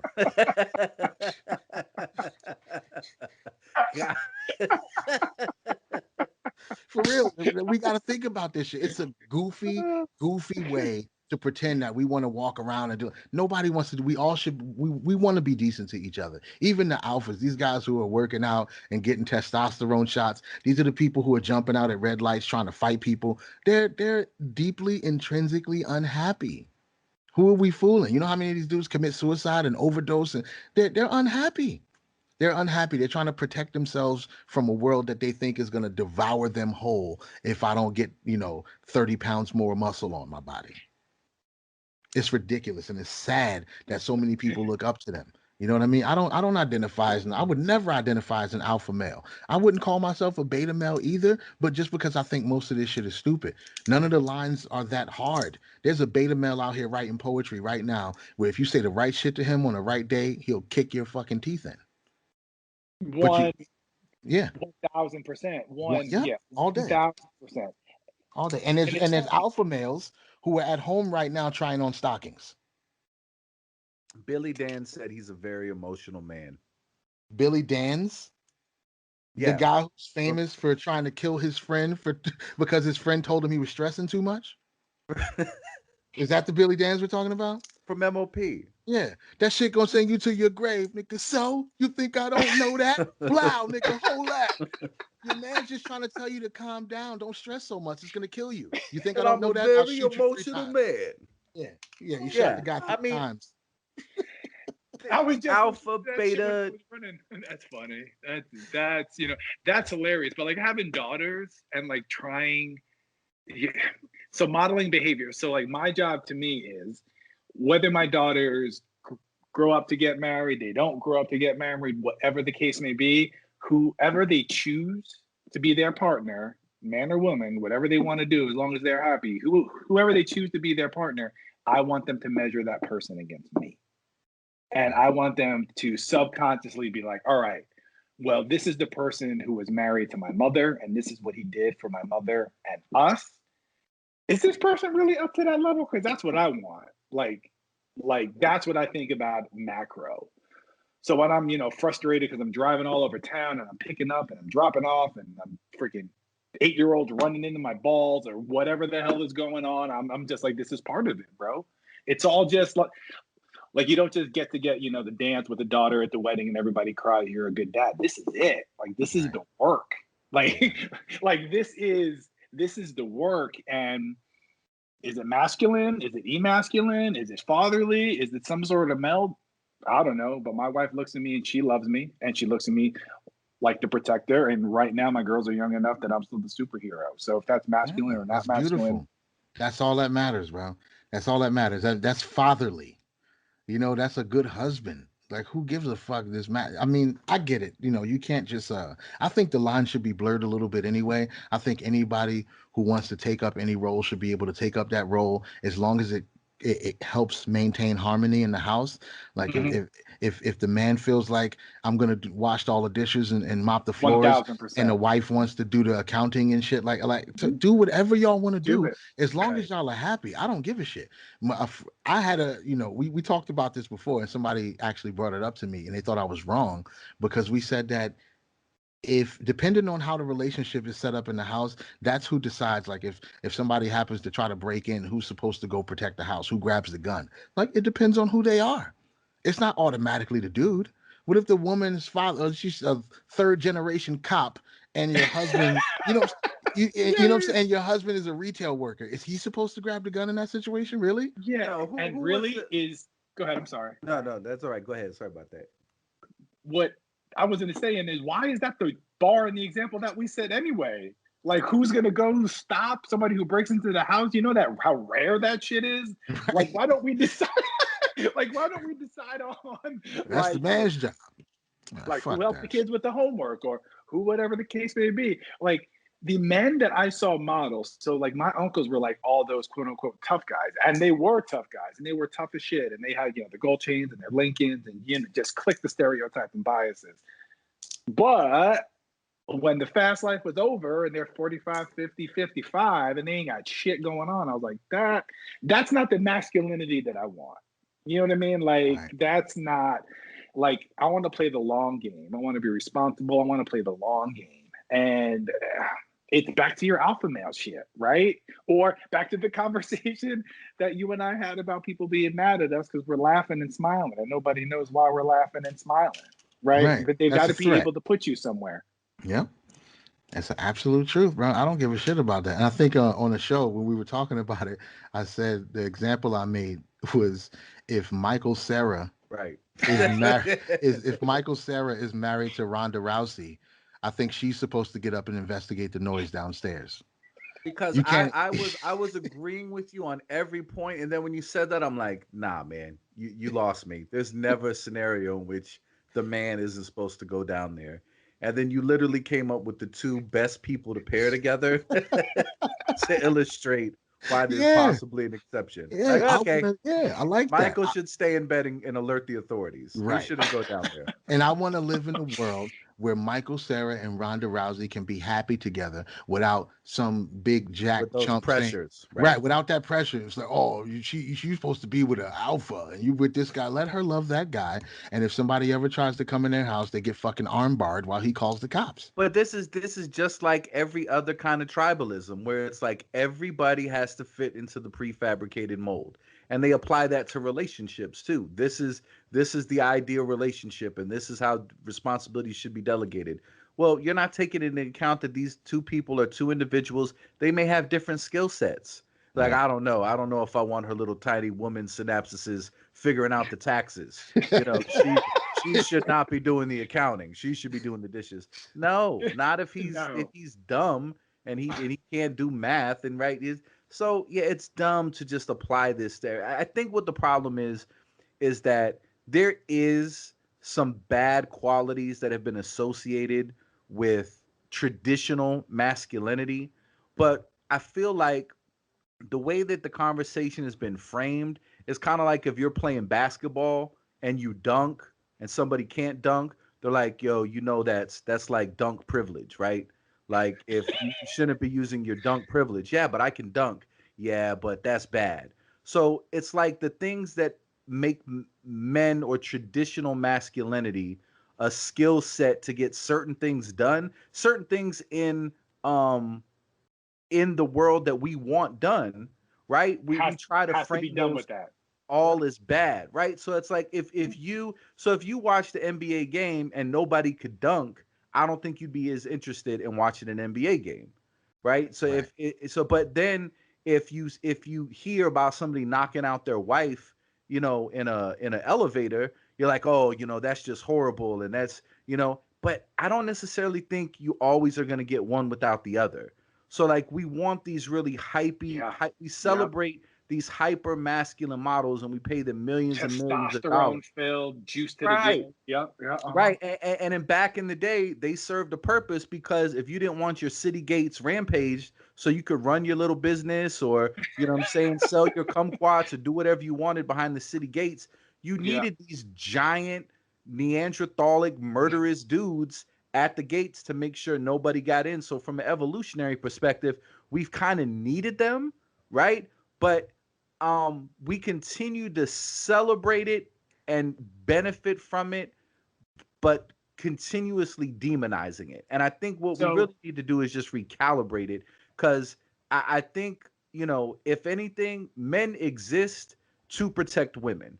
That's why we're stronger. That's why we're more powerful. That's why we can be destructive. And as long as we're employing those qualities for a noble purpose, then I don't think the qualities themselves or the tendencies are bad. We just need to be more responsible with how we wield it. And I don't think just like a blanket demonization of the skill set is helpful.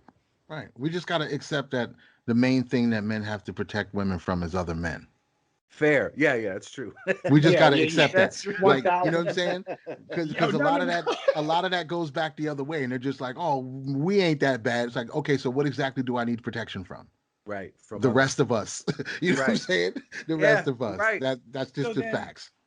we keep getting to this, we keep having a common theme, right? And we keep getting back to where we are at this point in evolution as humans, right? So whether it's masculinity or tribalism or whatever the case may be, or the fear cortex or whatever the case may be, these qualities and these biological functions and these issues really served us a purpose.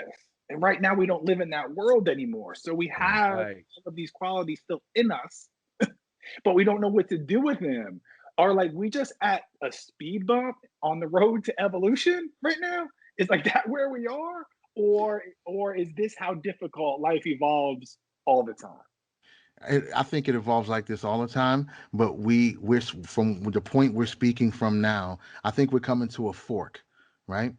And we've come to a lot of forks, and we've went one way or the other. And the point we're speaking from right now makes all of those choices look obvious, but we don't understand the turmoil and turbulence and the disruption that happened when we were coming up to those other forks, right? Think about the time in between slavery was the clearest, most honest way that you could run a business, and then it became a deplorable part of our society that we never want to talk about again in a pretty short time. You know what I'm saying? Yeah, But from now, looking back, it seems like the obvious choice. Oh yeah, of course we outlawed but it slavery and wasn't. stopped it, but it wasn't, right? So I No, think we're doing the same hold on. thing right now. We're coming to a fork where you're gonna go one way or you're gonna go the other way, and the stakes are higher right now because we're getting closer to. I don't know if you have. I gotta find this guy's name. He's like an astrophysicist or something, but he talked about type 0 and type 1 societies. Type 0 society is what we are right now. A type 1 society is a society that can harvest energy from their environment, like just a few things that we're not There. completely, we're not completely there yet. So a type 0 civilization, the place that they either advance or become extinct is where they choose to become a type 1 civilization or remain type 0. Remaining type 0 means extinction, Extinction. Yeah. right? And that's where we are right now. If we don't make the necessary changes, it's a wrap for humanity. And a lot of the changes that we need to make are the ones being protected by billionaires. They don't want you to stop. It should be common fucking sense that the whole planet is trying to get energy from the sun. It's our biggest resource. Everything on our planet gets energy from the sun. Where our planet, everything. We're on electricity made by coal and oil and it's stupid at this point. It's ridiculous. There's no reason that we should have a smartphone in our hands that's stronger than the computers they use to send people to the moon if they went to the moon. But they're stronger than the computers used to send people to the moon, but we're still driving the same cars our grandfather drove. The same engines. It doesn't make any sense. It's counterintuitive. How are we moving so far in all these other things, but we got 50-year-old engines burning gas and spitting black smoke into the sky? It's stupid. But solar energy is a threat to the utility companies and everything else. So they're making people drag their feet on it as long as possible because they don't know how you're going to charge people for energy from the sun. If everybody's on solar, where do you become a billionaire in the energy industry at? How does that happen? It's the same as the war on drugs. It's the same exact thing. Exactly. And like I said, we're either going to make the changes we need to make or it's a wrap. And these changes are becoming more and more clear. Anybody who's blocking that progress is you're not just stopping people from integrating to alternative forms of energy. You're basically ensuring that humans aren't going to exist on this planet for much longer. If we don't start mining our garbage for some type of energy or recycling, like at a large rate, like it should be, people should be able to charge an entry fee to a landfill, because companies should be able to go in there and pull shit out to make energy with it. If we're not, what are we doing? We're just going to keep burying shit underground? That's fine. We're doing so much counterintuitive shit as a species. It's just goofier and goofier the deeper you look into it. Our farming situation is down the toilet. We're destroying topsoil. We're destroying the land itself. There's land in Middle America you can buy for fucking $25 an acre because it's so fallow and non-productive because of what we've been doing to it for 30 years in commercial agriculture. But people just leave it there. It's doing nothing and they just leave it there. And then they move to another farm and do the same thing. They act like they got another planet to go to. Yeah, right. They act like they got another planet, bro. That's they act like when we're done with this one, we'll just go to the next one. That's really how they act. And it's like, if we don't change this shit, it's going to get real bad real fast. But most of them believe that it's okay because they'll be able to build skyscrapers high enough to exist above the smog. And the rest of us will do all the dirty work down at the bottom. That's what they think. That dystopian future that people have been making movies about, from Blade Runner, even before that, from Metropolis. This is what Metropolis was talking about. They think they can afford. They think they can afford to pay for it. It's fine. Even if oxygen does become a commodity, I can afford my oxygen. I don't know what the fuck the rest of y'all gonna do. That's their attitude. And as long as they have that attitude, they're at risk of being consumed. The people are saying "eat the rich" as a meme right now, but it might not just be a saying for much longer if they keep up doing the shit that they're doing.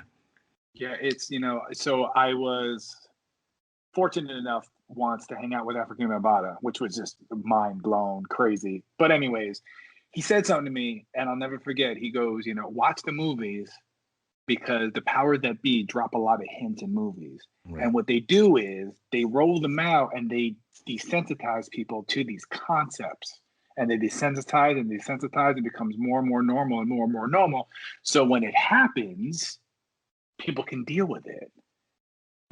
When you look at what we're living, I mean, all right, we are part of one of the coolest generations ever because we are the only generation that went from analog to digital, right? So we are the the melding point, the bridge, whatever you want to call it, that saw both. Look at how crazy different life is now.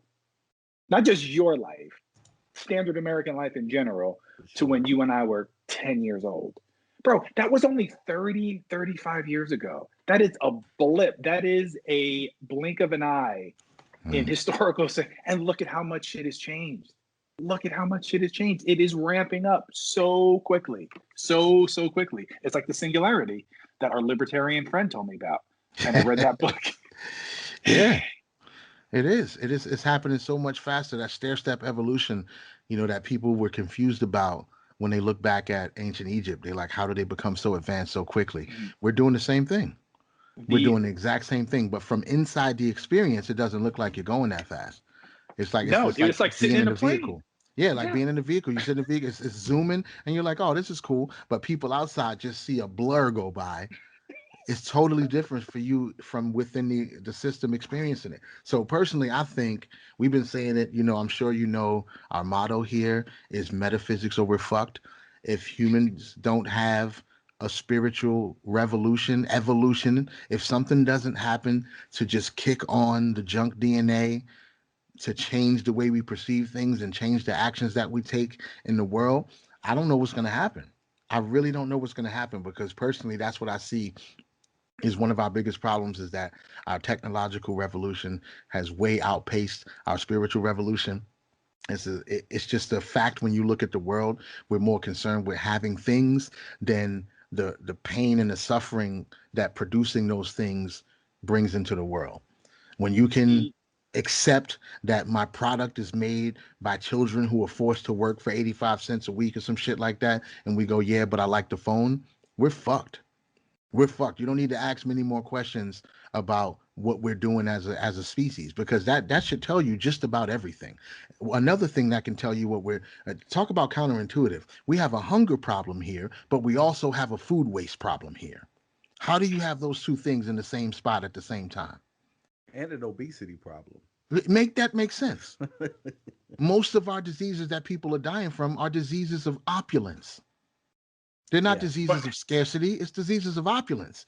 But people are poor, and people are also starving, and we're also throwing away more food than most other countries combined. But the companies who run these places would rather see the food thrown in the garbage than to see it feed people who didn't pay full price for it. That's disgusting. It's just disgusting. There are people who shop at those stores who are happy that they throw the food away because it doesn't go to poor people. That's disgusting. And this is what we do, and we accept it. We shop at Publix. They lock their dumpsters, bro. They put locks on their dumpsters. Who are you protecting your garbage from? Do they really put locks That's in their crazy. dumpsters? Yeah, Walmart too. I didn't know that. It's illegal to go dumpster diving and get the food.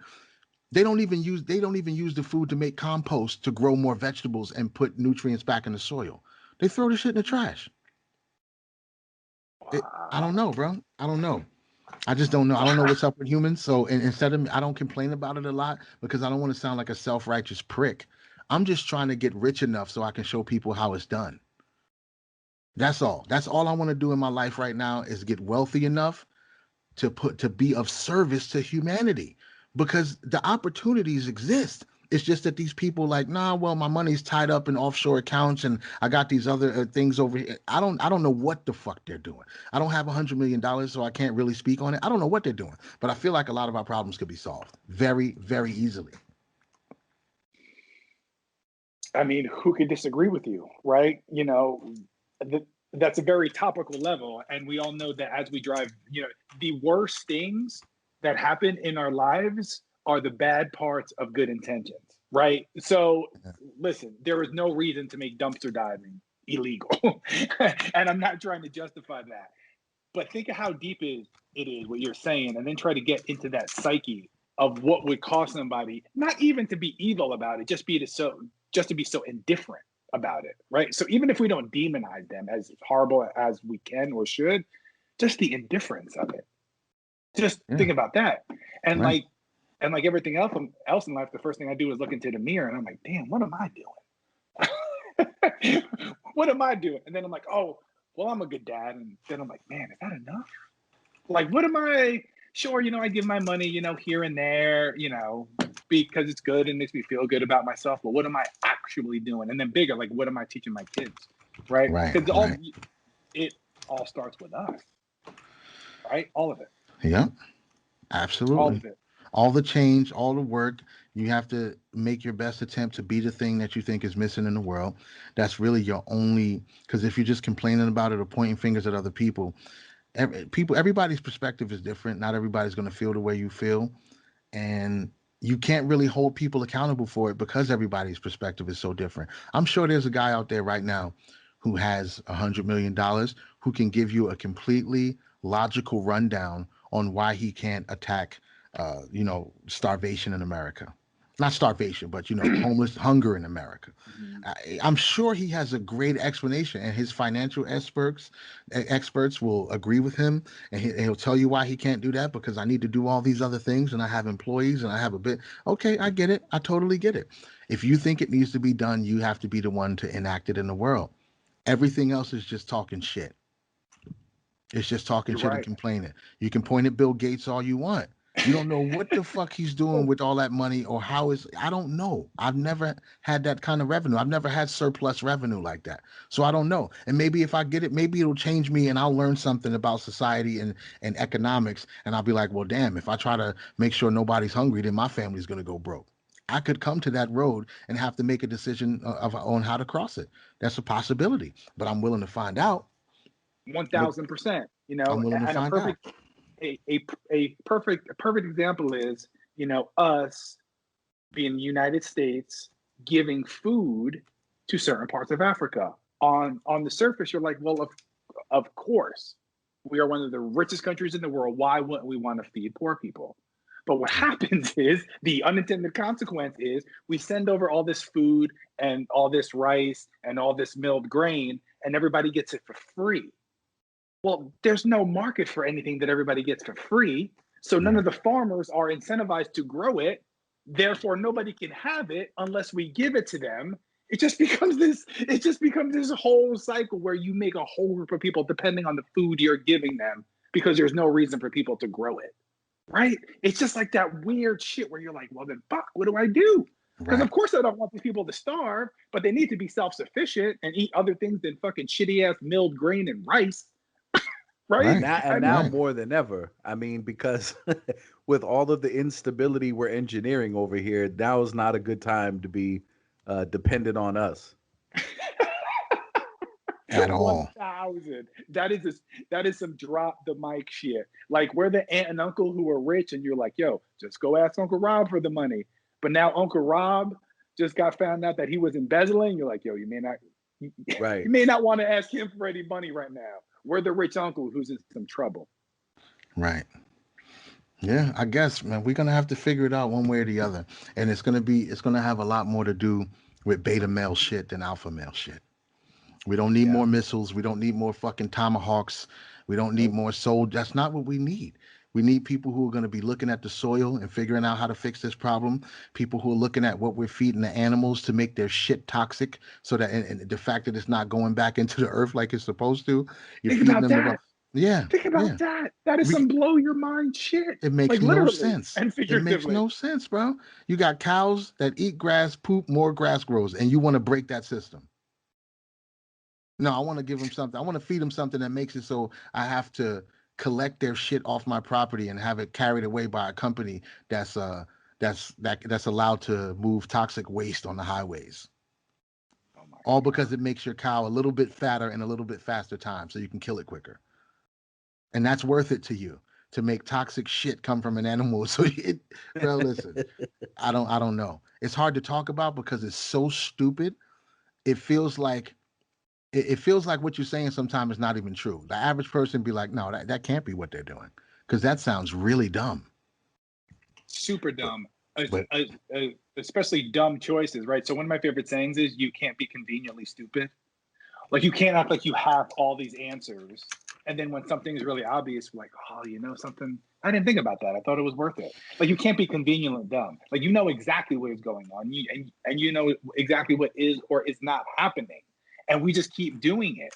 And I don't know if it's cognitive dissonance. I don't know if it's a defense mechanism, that we can't get bogged down on all this stuff because we all just want to crawl up and cry in the shower, like the crying game or something. Like, I don't know what it is, or we're just so busy with our everyday lives. But even if people don't know what's going on to the level that you do, we know shit ain't right. And there's just not enough of us who are being like, let's pump the brakes. Nobody wants to hit the brakes on this thing.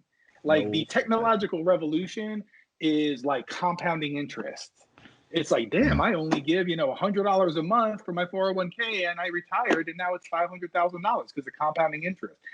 The technical revolution is compounding on top of each other. I just got a freaking phone, and I looked at it, and I got to move my face around so it recognizes my face. This is happening in my lifetime. Right. This is happening, bro. And my 11-year-old daughter's like, just go like this. What is going on? Like, I'm the one who walked around the house with a phone with a long cord on it. Oh yeah, I remember those days, bro. Long spiral. I remember those days. You show that to a kid these days, they won't even understand what it's for. They were like, why would you need that? I don't understand. This is stupid. No, so we went on vacation. We went to the Keys and we got upgraded. So we had a suite and there were 2 bedrooms and each bedroom had a phone in it, like a phone, like you pick up, there's some buttons on there, like a phone. So one of my daughters picked it up in the master and one of my daughters picked it up in the other room and they were talking to each other and they were like, holy shit. How are we talking to each other? These kids could open up an iPhone and download and play a million games. They picked up 2 receivers on some old school phones and couldn't figure out how they were talking to each other without dialing any number. That's awesome, dude. That's awesome. Anywhere you can find some awe and splendor, take the opportunity. Even if it's something as simple as talking on a corded phone. Yeah. Or go ahead. No, you back to what you guys were saying about when people will be concerned enough and if we're doing enough, as individuals. I think until you create like a critical mass of consciousness, there's just not going to be enough will for anything to change in any kind of fundamental way. And the way that it's kind of manipulated is we're not all collectively outraged about the right thing at the right time. It's all kind of compartmentalized. Like one side of the political spectrum is outraged about, droning kids under one administration, and then they forget about it under the other administration, right? So we're only kind of allowed to be outraged right now about things that lend itself to giving people that don't give a fuck more power, right? So like when we're all outraged about the fact that there's, locks on the dumpsters, then there may be some change where something is more productively done with all of that. I mean, for fuck's sake, the Tiger King shot his tigers in the face. That's how he got rid of them, right? None of those tigers died by eating 3D old meat. You know what I'm saying? Like he fed his tigers using all of the wasted meat that Walmart was going to throw away, and they were just fine. So he was somebody that was motivated. He wanted to make money owning tigers. So he found a way to put all of that, soured meat to use in a productive way. When enough people, there's a critical mass of outrage about things that fucking matter, we'll demand a better solution and a better usage of those resources. But let me tell you what the number one manipulator is, because I'm that person now, is listen, I know you're outraged about this shit, but if you play by the rules and you do your thing and you work just hard enough, we ain't gonna let you get up here, but we'll let you, hover around the middle spot above those people, right? Bro, let me tell y'all, it's super comfy here. I'm just keeping it real, y'all. And I think there's a lot of people like me who are like, I get to take my 2 vacations with my kids and my wife is happy. And, I'm like satisfying my life in different kind of ways. I got a truck I like to drive. It gets super comfy. And I think it's just human nature. Like, yeah, dude, that is messed up. So let me send a few $100s to this charity or go, to a soup kitchen on Christmas Eve or like whatever I think is enough. And then I'm just going to chill here because I'm comfy. Right. And because of crony capitalism, the heads of those charities are multimillionaires, and nothing's actually. Oh Thanks, yeah. You know what I'm saying? That's a money laundering scheme. For exactly. Sure. So I think I totally understand what you're saying, and I totally agree.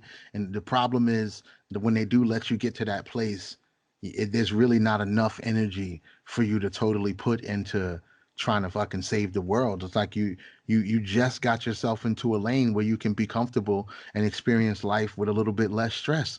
So now you're going to turn around and figure out how I can house the homeless too. It's like, I completely get it. I completely get it. And that's why we need more. That's why we need hundreds of millions. We can't just make 150 grand a year and be nice. I got we got 2 cars. And that's not enough. That's not enough. You got to think. We all have to start thinking way bigger and accepting the possibility of generating way more. Money has been demonized in my community and in my psychology for way too long. Way too long. I don't even know how old I was the first time I heard the love of money is the root of all evil. I don't even remember. It's ingrained in my psychology. And for most of us even, but they tell you that rich people are evil and rich people are sad and they're really, dead inside, but poor people, who are, heating a can of pork and beans on over an open fire, those are the people who really have what matters in life. Like, get the fuck out of here, bro. I don't want to hear that shit. I'm not listening to that shit, because the same book that says the love of money is the root of all evil, it also says wine maketh merry, but money solves all things. And if money solves all things, why wouldn't I love it? Yeah. It does solve all. I mean, pretty much all things. It solves everything. Most people's issues would be off the table if you gave them a few $1,000,000. And if you help, especially if you help them manage it. Some people, if you hand them $1 million, they'll be dead before the end of the weekend. You know what I mean? But Very true. if Because you help money, people manage it and show them what to do with it, then it takes care of so many issues. It lets you rest a little bit differently at night. You know what I'm saying? And that's what I yeah, think is the whole purpose of it, is to get to a place where you can rest. And most of us don't even know who we actually are or what we really love or like or what kind of places we because we want to don't have go. time. Right, Yeah. because we block ourselves off to it and we refuse to accept it, or we start to demonize it. Oh, that car is stupid. It's too fast. Yeah, you never know. You know what I'm saying? That's what we tell ourselves because we can't afford to have the car. And that's just a defeatist mentality, man. It's a defeatist mentality. We got to open up to having more and changing the narrative of what a rich person is and changing the narrative of what people are supposed to do with their money when they get rich. We just got to have a more, grounded humanitarian approach to it. And I know it's hard to get rich as a humanitarian. You got to get rich cutting throats, and then you could become a humanitarian after you got all the money. That's pretty much Yeah. the way it seems, anyway. That's that's the way it seems in most cases. But you did touch on something there. That's a big piece of that. It's managing that money, right? So if you told like 17-year-old Rob that 43-year-old Rob would have what he has now, do you know how much stupid shit I thought that I'd be doing? I thought I would have jet skis and Mercedes and fucking vacation houses, and all just because shit, I make this much and I could spend every dime of it. Right. Man, 43-year-old Rob ain't nothing like that. Right. Nothing. You learned. Nothing. You learn, and learning that is part of is even you most of the time learning that is part of making the money. Very few people come into that type of, not come into like you won the lottery, but very few people find themselves in a position where they make that kind of good money and are still stupid. Yeah. You learn That's true. shit along the way that changes what you would do. But I think stupid people can't even get to that money to make the dumb decisions unless you, I mean, not legally The anyway. lottery. There's a lot of stupid drug dealers out here, rappers and videos throwing money around and shit like that. That's a whole nother sector. But for people who actually earn their shit legally and put the time in to grow something, very few of those people are frivolous and stupid, because you know how much of a balancing act you got to do to keep that money and still try to scale up and generate more. I think it makes you more conservative just by nature, especially when you got a family. Just especially It when you got does make you more conservative, like just by nature, because with certain things I'm very risk averse, but there's some things that I will just, just like jump off a cliff and just go do financially and professionally. But I didn't feel like that until, I had like, the little nest egg where if the shit absolutely hit the Right. fan, like has my whole life until the last, 15 years, then I know I'm good, right? So like having that little safety net changes everything. No, money doesn't buy you happiness. Personally, I think money just makes you more of the person that you already are, yeah, right? Like that's what I think personally. So like that goes into part of your self-discovery is your accumulation of wealth. And even that term, accumulation of wealth, is just demonized, man. It's like, why would you need to accumulate wealth? Why do you have to have more than you need? Like demonized for yeah. no reason. Yeah, that's why people who've relegated themselves to where they are. That's people who think the system is created to ensure that you can never pull yourself up. You can never rise up. You can never get more than what you currently have. And those are the people who demonize wealth. People who look at wealth as inspiration, they don't agree.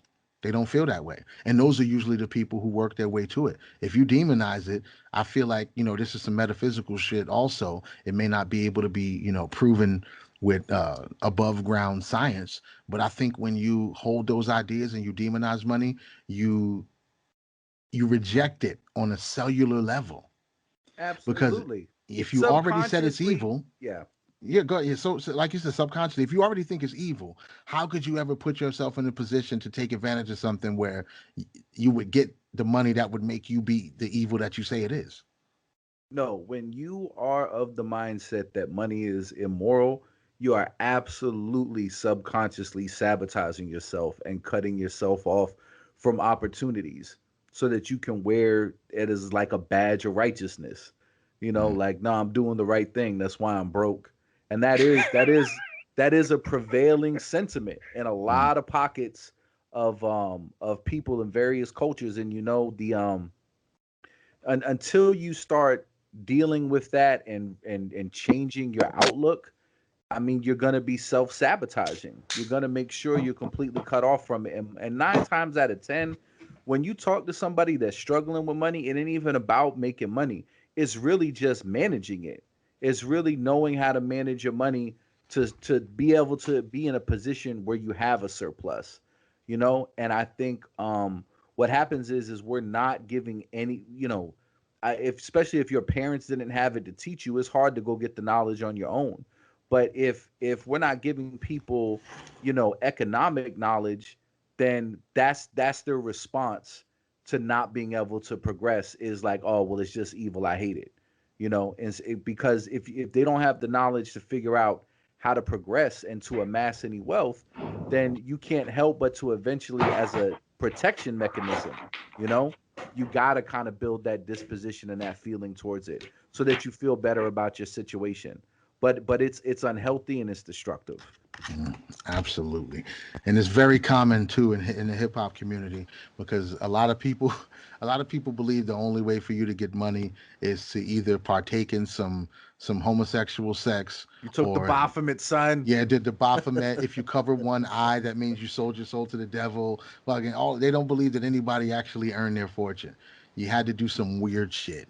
And now it's that I see the same thing kind of cycling around the Trumpers and all of that shit. Anybody who's successful, anybody who got a lot of money right now on the other side, they drank the fucking adrenochrome.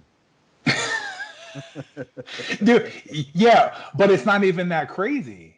I mean, if you just bring it down to your own circle and your own family and your own friends who have known you your entire life, it's as soon as you're successful, right? So if somebody preaches to you that the system is rigged against you, there's no way to get ahead, and they know your life, and they know that according to their mantra, your Right. success should not have been able to happen. How do they you Mm, will explain it? find they will find that one thing. Somebody who I knew very well and I don't associate with anymore, who knows my entire story. And we all have our own sob story. Mine wasn't great. Knows my entire story with all the disadvantages I have and how I just ignore them. She found the one. She goes, yeah, yeah, yep. But you're a man. But you're a man. yeah, trickle it all the way down until you Didn't find make one. any good decisions, didn't navigate and figure out the maze, no kind of credit at all. It's just up, you got a dick. That's why that happened. That's it. Because she Right. didn't have anything else. She had nothing else. Not that I was privileged, not that I come from a rich family, not that I was just born with a genius IQ, not because I won Right. the lottery, nothing. Because you're a man. That'll do it. That's the other that I think that's my two takeaways from today. We're not outraged at the right thing at the right time with the right amount of people. That's one thing that we got to do. And the other thing that we have to do is celebrate success. Yeah. There's not enough at it. Like the default setting is absolutely hate, even secret hate. Like, yeah, yeah, yeah, I'm glad that you got that, but really it's like, man, fuck that dude. He has more than me. But if you recognize that you have that kind of inner monologue, people got to really do some self-work to figure out why is that in your head? Why wouldn't you be happy that somebody succeeded, especially if they didn't get their success in like a horribly diabolical way. You know what I mean? Like there are Yes. people that have money because they figured something out and they worked hard for it. Not all of it is, you know, a great fortune from a great crime. That's not how everybody makes it in the world. Right. Yeah, Yeah. like and you know, to ask both of you, like sincerely, when somebody who you love and cares about does well, and and you have sincere joy for them. I mean, how good of a feeling is that? Like to know you could look at somebody and be like, "Good for you, man. That's awesome. Like, good for you. Like, hey, I got that promotion," or "Hey, my wife's pregnant," or "Hey, whatever it is," and like there's not an ounce or a shred of hate, and you know those feelings you have for that person and that joy you feel for them is sincere. I mean, it's one of my favorite feelings. Like I thrive off that. Like I It's thrive awesome. off. Go ahead. It's awesome. And when you don't have it, it's because you're not dealing with the fact that you're not happy with where you're at. And you literally don't want to give any attention to writing the ship, like writing the course of where your life is going. You're not dealing with that. So you just think anybody that's, you know, succeeding is just undeserved happenstance, you know, and you don't want to examine your own life of what you're doing to get on that same path. So I think that's where a lot of that those negative feelings come from. It's almost like conviction, like fuck, I ain't doing shit, and people don't want to really have that conversation with themselves. That's a fact. That's a fact because the inner monologue, whatever the inner monologue is, it makes you feel like it's right. It's telling the truth. So even if you're a hater, you'll find a way to rationalize it and it'll sink down into the, you'll be like, yo, fuck him. He don't deserve it. And it'll feel true when you say it. Mhm. You know what I'm saying? You're not going to feel like you're lying to yourself in your own head. So it comes off Nope. as true. We definitely celebrating success, everybody's success, you know, especially if it's like you said, not some highly immoral scumbag who's winning, but celebrating people's success is a absolutely amazing way to reshape your own neural pathways and make you more likely to realize that shit in your own life. You got to be able to be happy for other people when they making it because you can see those footprints for yourself. You can see what other people doing. Me hearing how good my homie's doing in the stock market is going to make me more likely to be a little bit braver in making decisions to get into that shit and see what it's about rather than just thinking, no, the stock market ain't for us. You know what I'm saying? So It's sometimes, inspiring. It's right. inspiring. It is. It absolutely is. When you're trying to be aligned the right way, other people's success is inspiration. And that's some shit to live by. That's some shit to live. It's just better for you overall. You just end up with less stress. You know what I'm Yeah. saying? Less corrosion in your fucking aura. you What know, did you say? Infinite abundance? you know what Like I'm saying? that's really what it is. It's like why do we keep thinking that like we have to hoard these things and nobody else can get them? Like everything I've gotten in my life, the best system that I've learned is to give freely. Just give freely. Give and you will get. I promise you. Just Mm, give. Just give. that's Like dope. professionally, knocks it out of the park. I'm not trying to sell you anything. I'm just trying to be a resource for you. You call me because I know shit that you don't. And we don't work together. We don't work together. Just consider me a resource. What? Nobody That's does awesome. that. Nobody does that. That's Just social capital give. right there. That's social capital. And because it does come back. And I don't think there's nothing wrong with that either. I don't think it's anything wrong with positioning yourself in service, knowing that it's going to make things simpler for you as you move forward. I think Because we it's should helping those have a people as return. well. Yeah, Why as can't long we as you're genuinely reciprocate? helping, Yeah. you should get a return on it. You absolutely should get a return on it. This is the difference between what people want. They think selflessness means that you never get nothing out of it.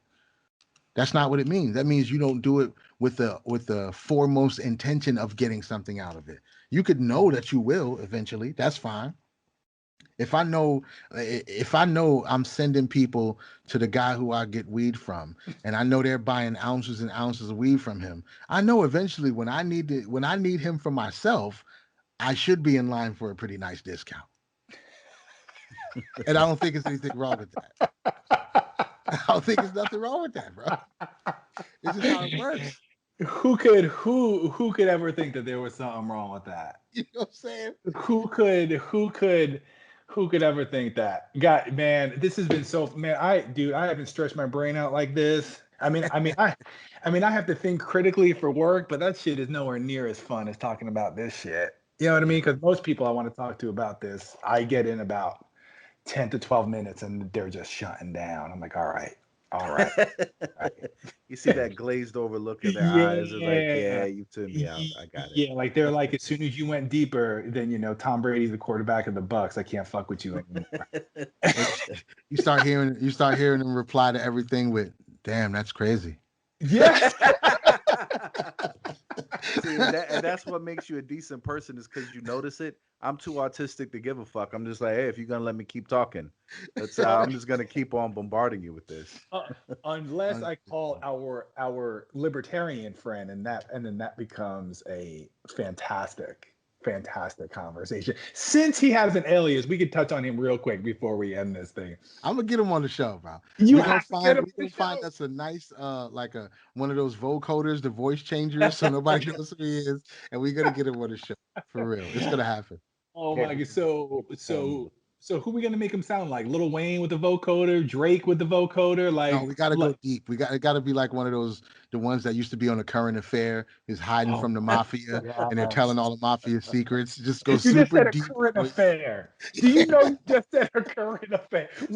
Hold on. You gotta record this. We just got a current affair drop. That's true. Yeah, I guess I'm showing my age with that one. That's not a thing anymore, is it? Huh? No. Oh, okay. Well, what would be the appropriate, like Fox News? They don't even do that. Who even does that anymore? Nobody does journalism anymore. You're not gonna have a reference. Who's interviewing people where they have to show just their silhouette and change their voice? Dude, when's the last time there was one of those interviews? Bro, I'm telling you, To Catch a Predator. My wife watches all those criminal shows. Yeah, To Catch a Predator. Yeah, she watches all those shows. Do you know that they brought back Unsolved Mysteries on fucking Netflix? And my wife found that shit. She turned it right back on. And I can never get it because they're really unsolved, bro. There's no closure. It's like the story doesn't end. It's like Joe died. He was thrown off the top of a roof of the 82nd floor. We have no idea what happened to Joe. Well, that's how they can get you to watch so many episodes, because subconsciously you're hoping for closure. So you just keep watching them. Just to get closure on one of them. Yeah, just to get closure on something. Somewhere down the line they got it, but they won't. They're just going to keep stringing you along. It's like the end of Sopranos. Do you remember we almost had a national revolution because that show just went to black? Do you remember how pissed off people were? That's because these are people who are not trained in literary devices. They were watching the fucking Sopranos, bro. It's a you mean to tell me there's a fucking gangster who kills people for I don't know how many seasons, and at the last season we got a strange guy walking around making eye contact, and then it just goes to black, and you really telling me you don't know what happened just now? You see, like they don't know literary devices, bro. They're Sopranos. I mean, I could never really get with the show. I found a lot of shit hilarious, but I never really got like locked into it. Like I care what happens to Tony and Big Pussy and all of these guys. I just didn't give a shit, honestly. I would watch the clips on YouTube. Yeah. Whenever somebody gets beat to death for talking funny to Tony, like I'll watch that clip on YouTube, but I'm not watching 8 seasons of the Sopranos. I'm not doing it. I can't. See, I watched it because I saw so many parallels of my childhood, and so many of the terms they used, and so much of the food they ate, and so many of their mannerisms. Like that was my family. Like my family, like had the Italian horn sitting up on the chest hairs with the butterfly collar, like that. On the chest hairs. Oh, like it never touched the chest, bro. The chest hairs of the mantle for the. That's the mantle for the Italian horn right there. You don't even need to change sometimes. Just stick it in the chest hairs and leave it there. Yes, and you grew up in Jersey, so you saw that, bro. You saw that that was the other side of town, but I definitely saw it. You saw it. It wasn't next door, but you definitely saw it. Oh yeah, for sure. The guys who sold us all our sandwiches look like that. Those are the people who sold us our sandwich. When we needed that big freaking 1.5 foot tall hot pastrami sandwich, that was the guy we had to go see. Oh, that is fantastic. Well, guys, this has been awesome. Whenever you want me on again, please let me know. Absolutely. And thank you. Seriously. Thank you. I told my girls that I was going to be on the podcast, and the first question was, can we listen? And my answer was immediately no. Yeah, probably not. A bad idea, yeah. Maybe certain parts. You could cut some clips out for it, but that's about it. And my 7-year-old goes, "Why? Is it E for explicit?" I was like, "Yup."